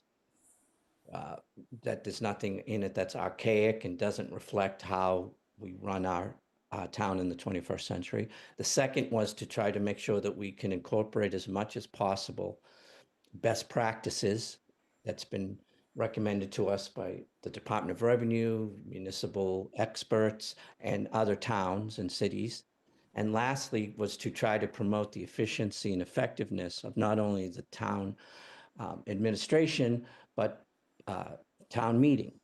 And so what we are proposing is that the town meeting would still require the quorum before it can convene. There would have to be 170 people who are noted to be present before we can convene the town meeting. What would then happen is the town meeting would continue with the quorum. There would be no lack of a quorum at any time during the meeting. We looked at the various ways that towns are doing this. There's a movement among some towns to go to what's known as a zero quorum, which means 5 people show up, 5 people are the town meeting, and those 5 people decide what the business of the town is for that year. We didn't think that we wanted to go that way. Instead, we thought that by adopting the permanent quorum, we would allow the town meeting to effectuate its business in one evening, which would save the town money, which would make the town meeting more efficient, and would actually provide more accountability to the people of the town. Because if you come and you stay and you vote, you will be the ultimate deciders for the town. So that was our goal in proposing this. We think it's a means to meet the 2 goals of making the town more effective and also enhance accountability among the citizens of Westwood, which is something we think is very important. So once the town meeting, the clerk certifies to the town moderator that a quorum is present, it will remain in existence. We will still have in effect the provisions that we do at town meeting, which is that the town moderator will ask at the beginning of town meeting that if the business of the town meeting is not finished by 10 or 10:30, it can continue if he or she believes that it can be completed in a reasonable time. That would still be a provision that would have to be adopted at each town meeting. And I should add that, we discussed this, the select board, when we presented the charter committee. Everything that's in the warrant article was reviewed and discussed with the select board. And as people know, has been the result of over 30 meetings, talking with everybody who had a stake in this, every town elected official, board, ex-FinCom members, people who've had a lot of experience in the town, and that reflects that type of deliberation. I would invite any other members of the committee that want to speak. I would just note, Paul, that since we last were before FinCom, we did have 3 opportunities on Saturdays at the library for interested people to come by, and different combinations of us were present there to discuss with people their questions or concerns about the proposed changes. Yes, and we did have some good conversations during those sessions. I think Member Lockname, did you want to speak? I think you're muted. Can you hear me now? Yes. Yep. In addition to what Paul said, the thinking behind this proposal is to eliminate basically gamesmanship that can occur late in the night of the town meeting if somebody were to challenge the quorum. That puts the town in a difficult position of then needing to come back a second night, setting up a town meeting again, incurring that expense, and then frankly hoping that 170 people show up. If they don't, then the town has to again set up a town meeting a third night, hope that people show up. And as Paul said, eliminating this eliminates this possibility of calling a quorum, eliminates the gamesmanship and makes it incumbent upon the people that care about the issue to stay and vote the issue. Subject to the other rules of town meeting. So I just wanted to emphasize that one point. I would note that a quorum, if you move to question a quorum at the town meeting, and the town council can correct me if I'm wrong, that is a point of order. It's a privilege motion, which means that it does not require a second. There is no debate, no opportunity to discuss that motion. And if the motion is properly made and presented, the town moderator has no, can do nothing other than call a quorum. So actually, it is more of a, it is kind of a gamesmanship thing, because you can't discuss a quorum call. It's a privilege motion. And am I correct in that, Mr. Hearn? I believe you are, and it's one of the few things that the moderator does not have discretion on at the floor, on the floor of town meeting. And as Member Lockname indicated, if that would have happened, we'd have to come back the next night, establish a quorum to begin with. If we did not have a quorum, the town meeting would have to adjourn again and reconvene, and we cannot, the budget is not finalized. Even if we voted the budget before a quorum was challenged and we had to adjourn the town meeting, my understanding is that until all of the business of the town meeting is concluded, that budget is not final, the articles are not final, and so it could put us in a position where, we would just not be able to effectively do our business. And I think I'm right in that also, Mr. Hearn. I believe you're correct. And the other thing that can't happen until town meeting adjourns is the newly elected officials can't take office.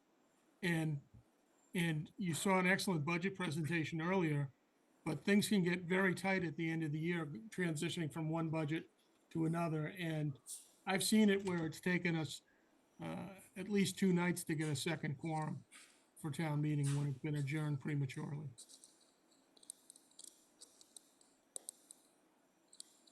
Christine, I saw your hand up, and then Marianne, you after Christine. Pat may have just touched on this a little bit. I was just going to ask if I've been to town meeting for the last several years. I'm new to FinCom, but I've obviously participated in the town for the last 8 years or so. Have we been unsuccessful in reaching the quorum? Has this been an issue at the annual town meeting for the last several years? So there's a quorum quota in there where we actually reduced, the first time we went to court to get a court order to reduce our quorum because we wanted to make sure we could effectuate town business. The legislature then allowed us discretion to reduce the quorum. But no, we have not had a problem getting a quorum. Even through the tail end of COVID, I believe we were able to get over 175. And for the most part, they stay for a good part of town meeting. It can drag on at times, as I'm sure all of you have seen, and people have other obligations, especially people with young children, with sitters on a school night. So no, the short answer is we've been able to get quorums. I think last year we had over 400 people at the beginning of the town meeting. But Pat, can I do a but? Yes. Second nights, when we have had quorum questioned and town meeting has adjourned and has needed to come back a subsequent night, has been challenging. In the 2 times that come to my mind quickly, it's been a little while since that happened, but getting people to come once you've adjourned and you still have business to do has proven difficult, to the point one year people were outside going to the lacrosse game on the field, asking people to come in and just be present. And that doesn't constitute a good setup for who's at town meeting. So can I just add a little historical perspective, because I am probably the oldest person on this call. About 20 years ago, there was a matter where someone questioned a quorum because there was a warrant article that they were in favor of, and they could tell they didn't have the votes in the hall. I believe, my memory is, it took us 2 nights to get a quorum a second time. One of the things we're trying to do is eliminate that kind of brinksmanship. at town meeting. We want to get the business of the business of the town done as efficiently as possible. And that's the basis of what this recommendation is. And I would add, I know there's been a concern about if later in the night somebody moves for reconsideration. First of all, if we didn't change this quorum provision, you can still move for reconsideration at any time. Secondly, I think that a reconsideration motion, to my mind, is less of a gamesmanship kind of parliamentary maneuver for this reason. First of all, it's supposed to be, and it's a point of honor for people, made by someone who was in favor of the motion, who voted in favor of the article. Secondly, it requires a second. Someone has to second it. Thirdly, it is subject to debate. We get to have a full debate on whether or not to reconsider that article. And lastly, it requires a 2/3 vote. Whereas a motion to challenge a quorum, no debate, no discussion. No second. Right? No vote. And so, I think that one of the ways to prevent even the kinds of gamesmanship that can happen with the reconsideration motion, the people who've gone to town meeting recently will see that if once an article passes, a proponent generally stands up and asks for reconsideration at that time, because reconsideration can only be made once in the town meeting and only on the night in which the article was adopted. So And to my mind, actually it's a more changed the charter. substantive. What's that? We changed the charter about 15 years ago to prevent reconsideration on a second night. Right. Because at the time, we didn't think it was fair to adjourn town meeting before its completion and then let someone pack the hall the next night for their specific purpose.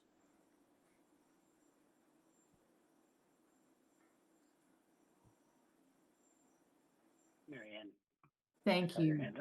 Thank you, Mr. Chair. I just wanted to thank you, John Loughnane, Paul, for digging into this scenario, which the bylaw amendment is trying to prevent. And I think it's important to keep in mind how difficult it is for many of our residents to get to town meeting, particularly our parents with young kids, people who are caregivers, and those that do get to town meeting often do at great expense in terms of babysitters, and it can be just a lot of coordination to get there for an entire night, and to expect that folks will come back a second or maybe a third night, I think is really difficult.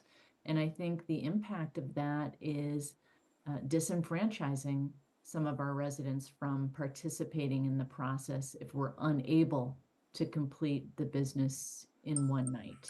Marianne, we should just add a line item in the budget for babysitting so that the young parents can come. Yeah, well, we have done that. As you know, we did that. I didn't know that. Never for my kids. COVID. Just Rob.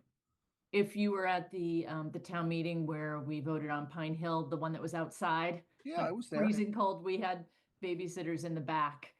If you may recall, the kids were running around, and we got great participation.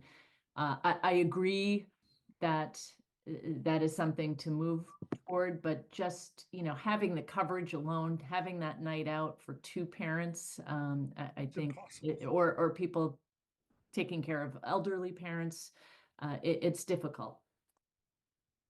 Thank you. Thanks, Marianne. Chris, and then Dottie.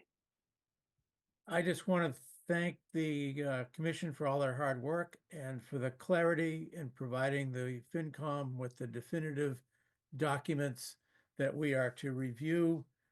As I understand it, this is just an all up or down thing this year.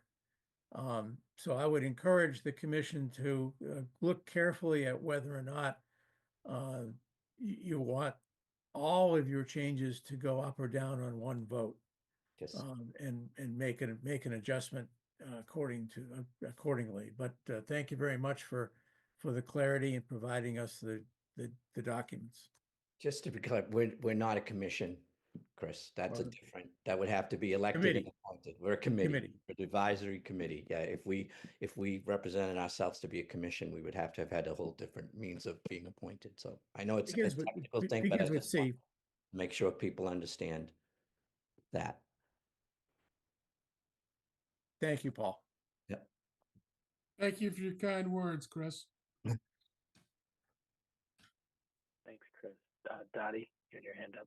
Yes, I just wanted to reiterate with my group that we thought, about this. It took a lot into consideration. And as somebody that is responsible for setting up town meeting and checking people in and ensuring that we have a quorum, we have been able to get the 175. In the last few meetings, we've had, up to 400. However, it is extremely frustrating when there's a question that may be a hot question and you see half of the hall leaving.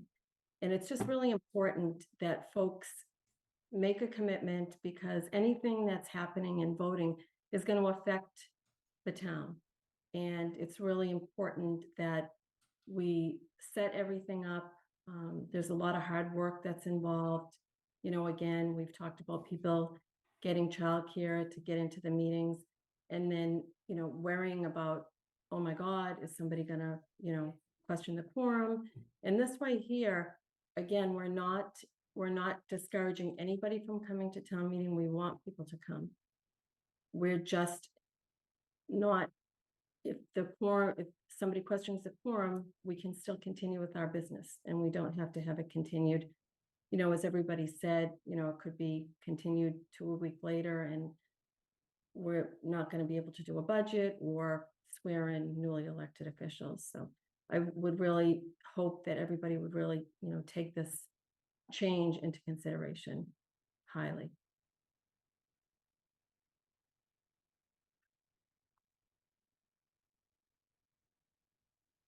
Thanks, Dottie. Rob? Thank you, Mr. Chair. And just to build on Dottie's point there, this is a floor to start town meeting. It's not a ceiling, right? This is the type of thing, this is the purest form of democracy almost on the planet, right? Open town meeting, where every resident is effectively a member of the legislature. So, we would love to see a much higher turnout, because as a percentage of the overall, I think, Dottie, correct me if I'm wrong, there's some 12,000 plus registered voters in Westwood. So when we get 175, we're not getting a really high percentage of our voters actually weighing in on the things that affect them most closely here at home. So by all means, would love to see turnout well north of quorum and never have it be a problem.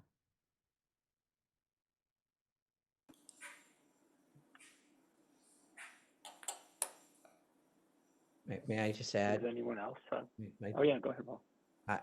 As I say, I truly believe that not only will this enable the town to do its business effectively and efficiently, I think it'll be a spur for people to come and to remain. When I have been assistant town moderator with the select board and the town clerk, we're there the whole meeting, and I have tremendous, tremendous respect for the people that spend the whole evening, that come and stay and participate, because some of the things we do at the end of the meeting are just as important as the things we do at the beginning of the meeting. So the respect I have for those people that come every year, that stay, that debate, that consider is tremendous.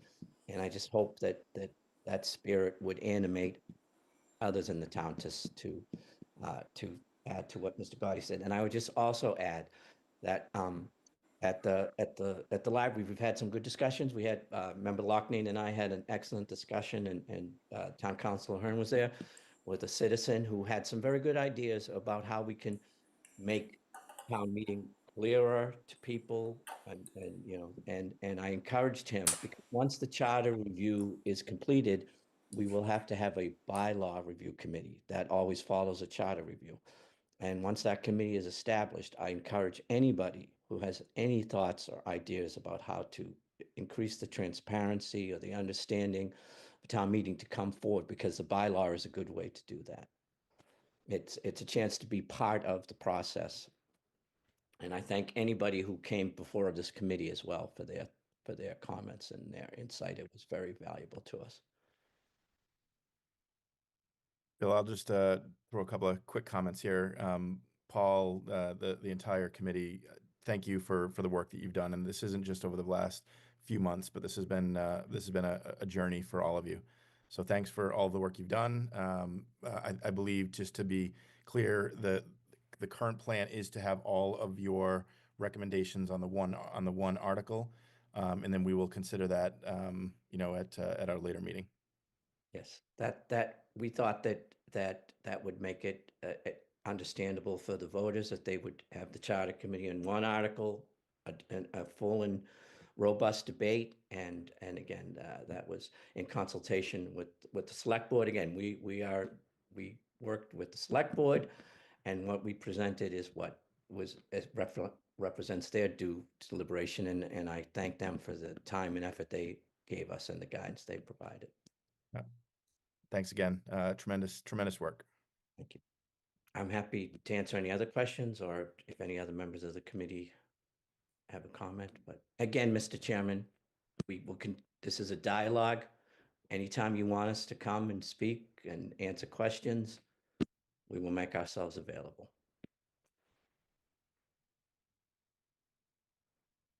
I don't see any other questions from the group, any other hands. So, but appreciate, as Mike said, appreciate the work you've done, and appreciate you taking the time to come again tonight and talk through where questions have come. So thank you for that.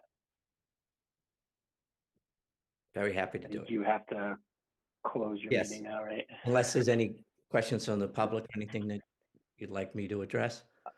I can't tell. There's nothing from the public that relates to charter. It's another Right. question. And then I will, again, I thank this committee, all of you, for the time that you give, and you know, it's reflected in the fact that the town meeting put so much trust in your deliberations. And I, as a resident of town, I appreciate the service of each and every member of this committee as well, Mr. Chairman. Mr. Chair, I move we Thank you. adjourn the Charter Review Committee meeting. Is this made by Member Hyde? Is there a second? Seconded by Member Locknane. Since we're a Zoom meeting, I will call the roll. Co-Chair Cahill? Yes. Member Locknane? Yes. Member Powers? Yes. Member Hyde? Yes. And the chair also votes in the affirmative. We are adjourned. Thank you for your time and Thank attention. you. Thank you. Thank you.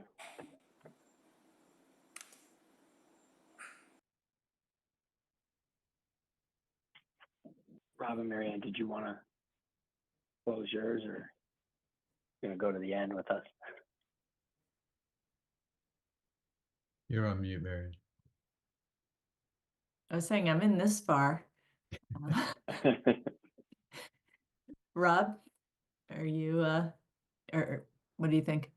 I mean, I'm happy to stay. I don't know, are there other things on the agenda that,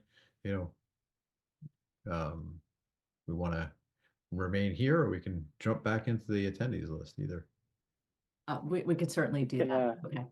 As Chair Pro Tem, I will entertain a motion to adjourn.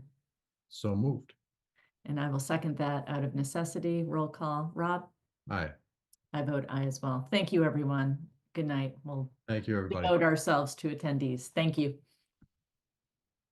Thank you, guys. Appreciate it. Chairman Bruce and Chairman Gay, do you wish me to stay on, or I'm happy to?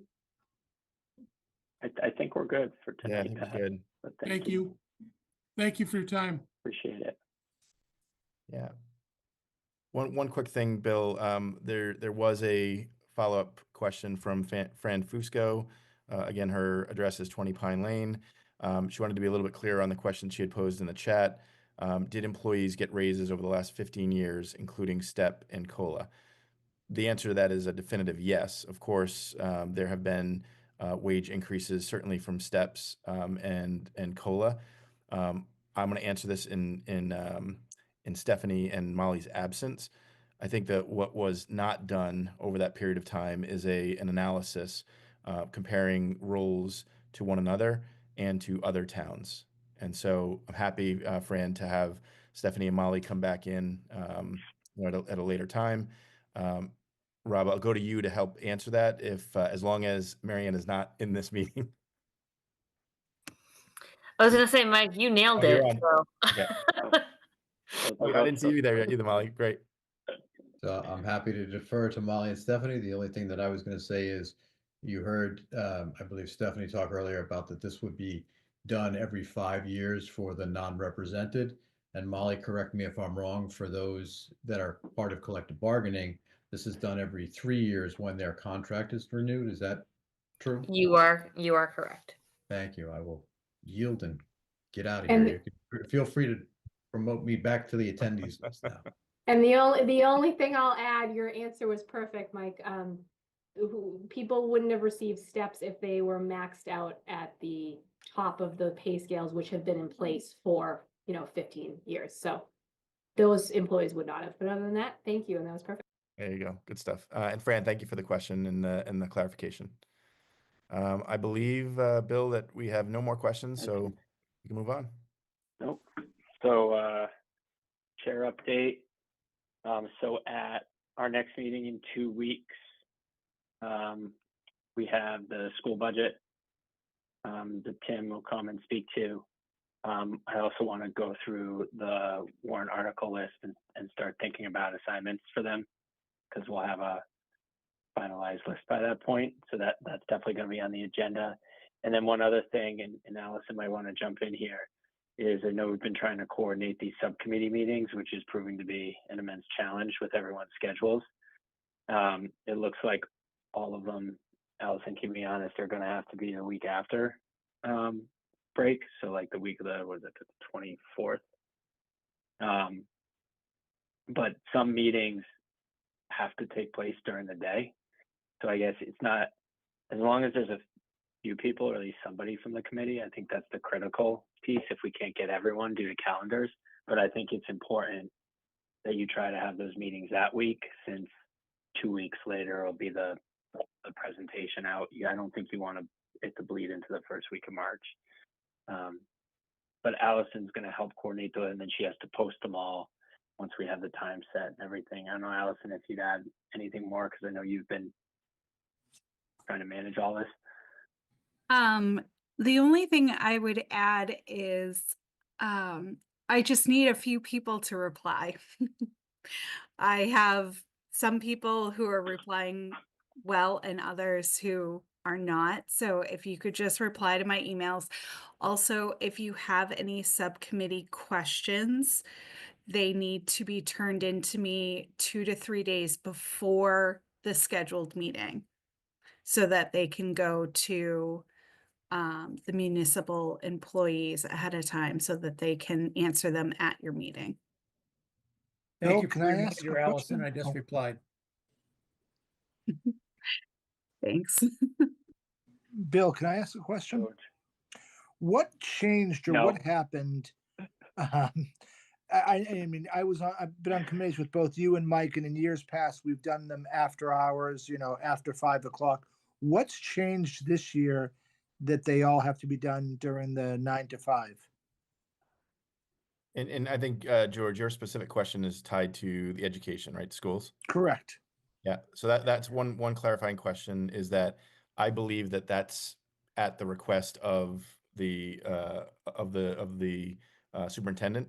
And if that's changed and there's a desire to have that meeting during the day, Stephanie, great. If not, I think we would kind of talk to Tim and see what his preference was.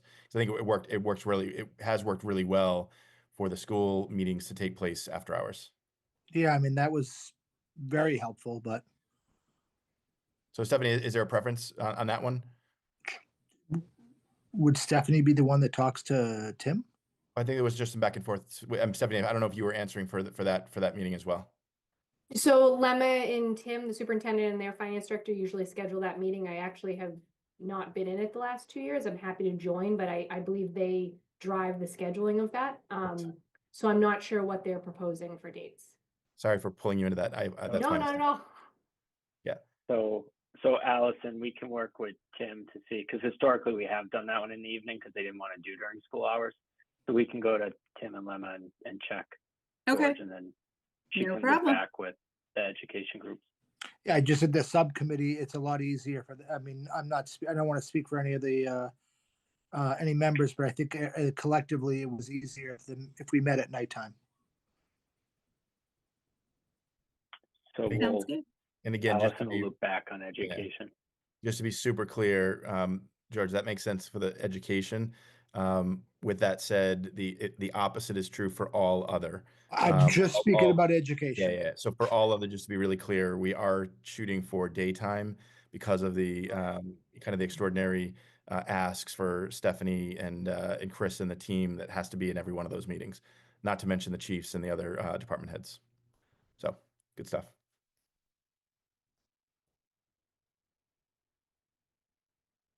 I don't have any other updates on it, Mike, if you have anything else.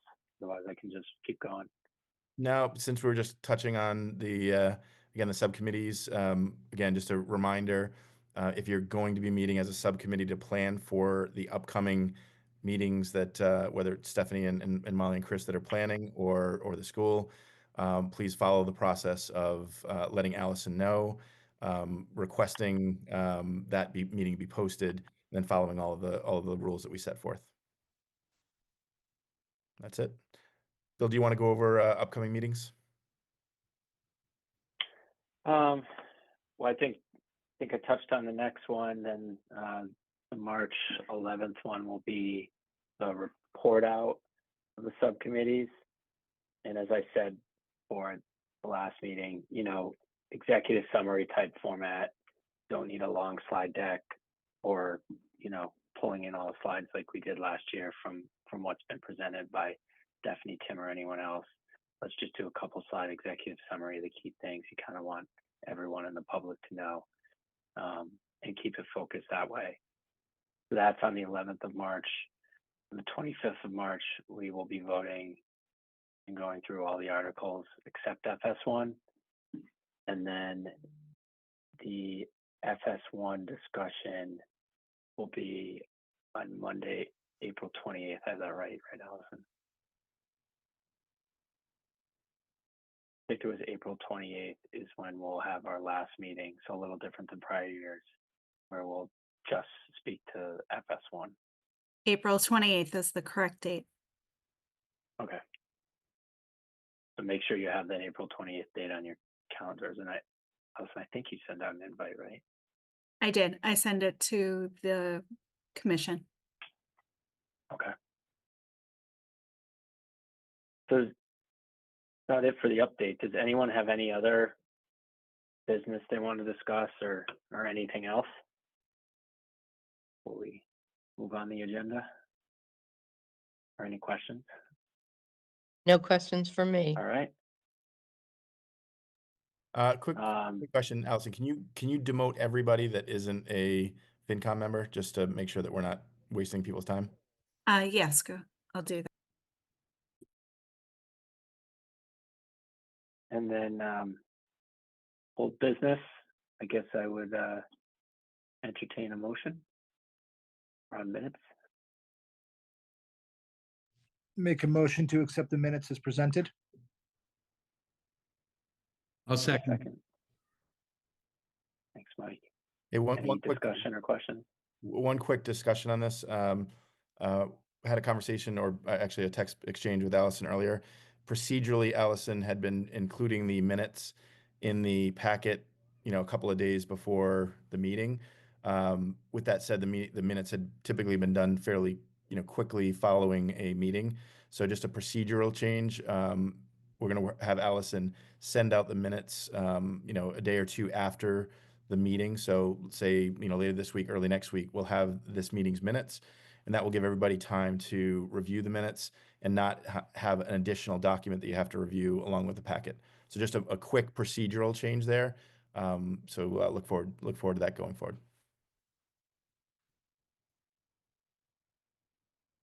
I think we have to do a roll call, Allison. Certainly. For the meeting minutes approval, Bill Bruce, Yes. Mike Gay, Yes. Alex Yale, Yes. Caitlin Jerzak, Staying. Chris Pareda, Yes. Christine Cannon, I'll abstain. I wasn't here at the meeting. George Laham, Yes. George Maroon,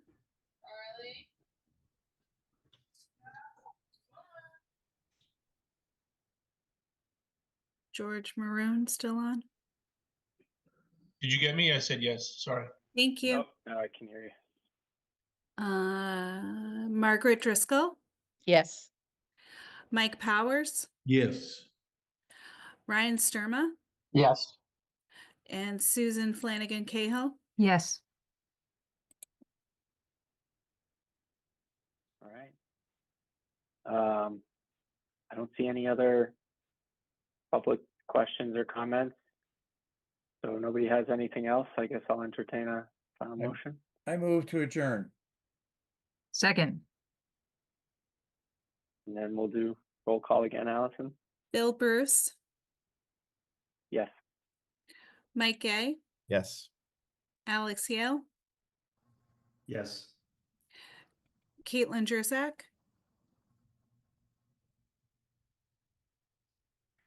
Chris Pareda, Yes. Christine Cannon, Here. George Laham, I hate Zoom. Yes.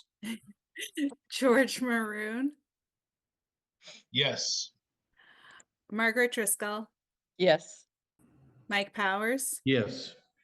Ryan Sturma, Yes. and Susan Flanagan Cahill. Yes. Well, thank you guys. The meeting in 2 weeks is a Zoom too. I forgot to say that. And then we'll be in person in March. Sounds good. Great. Thank you. Thanks, everybody. Have a Thank good you night. all.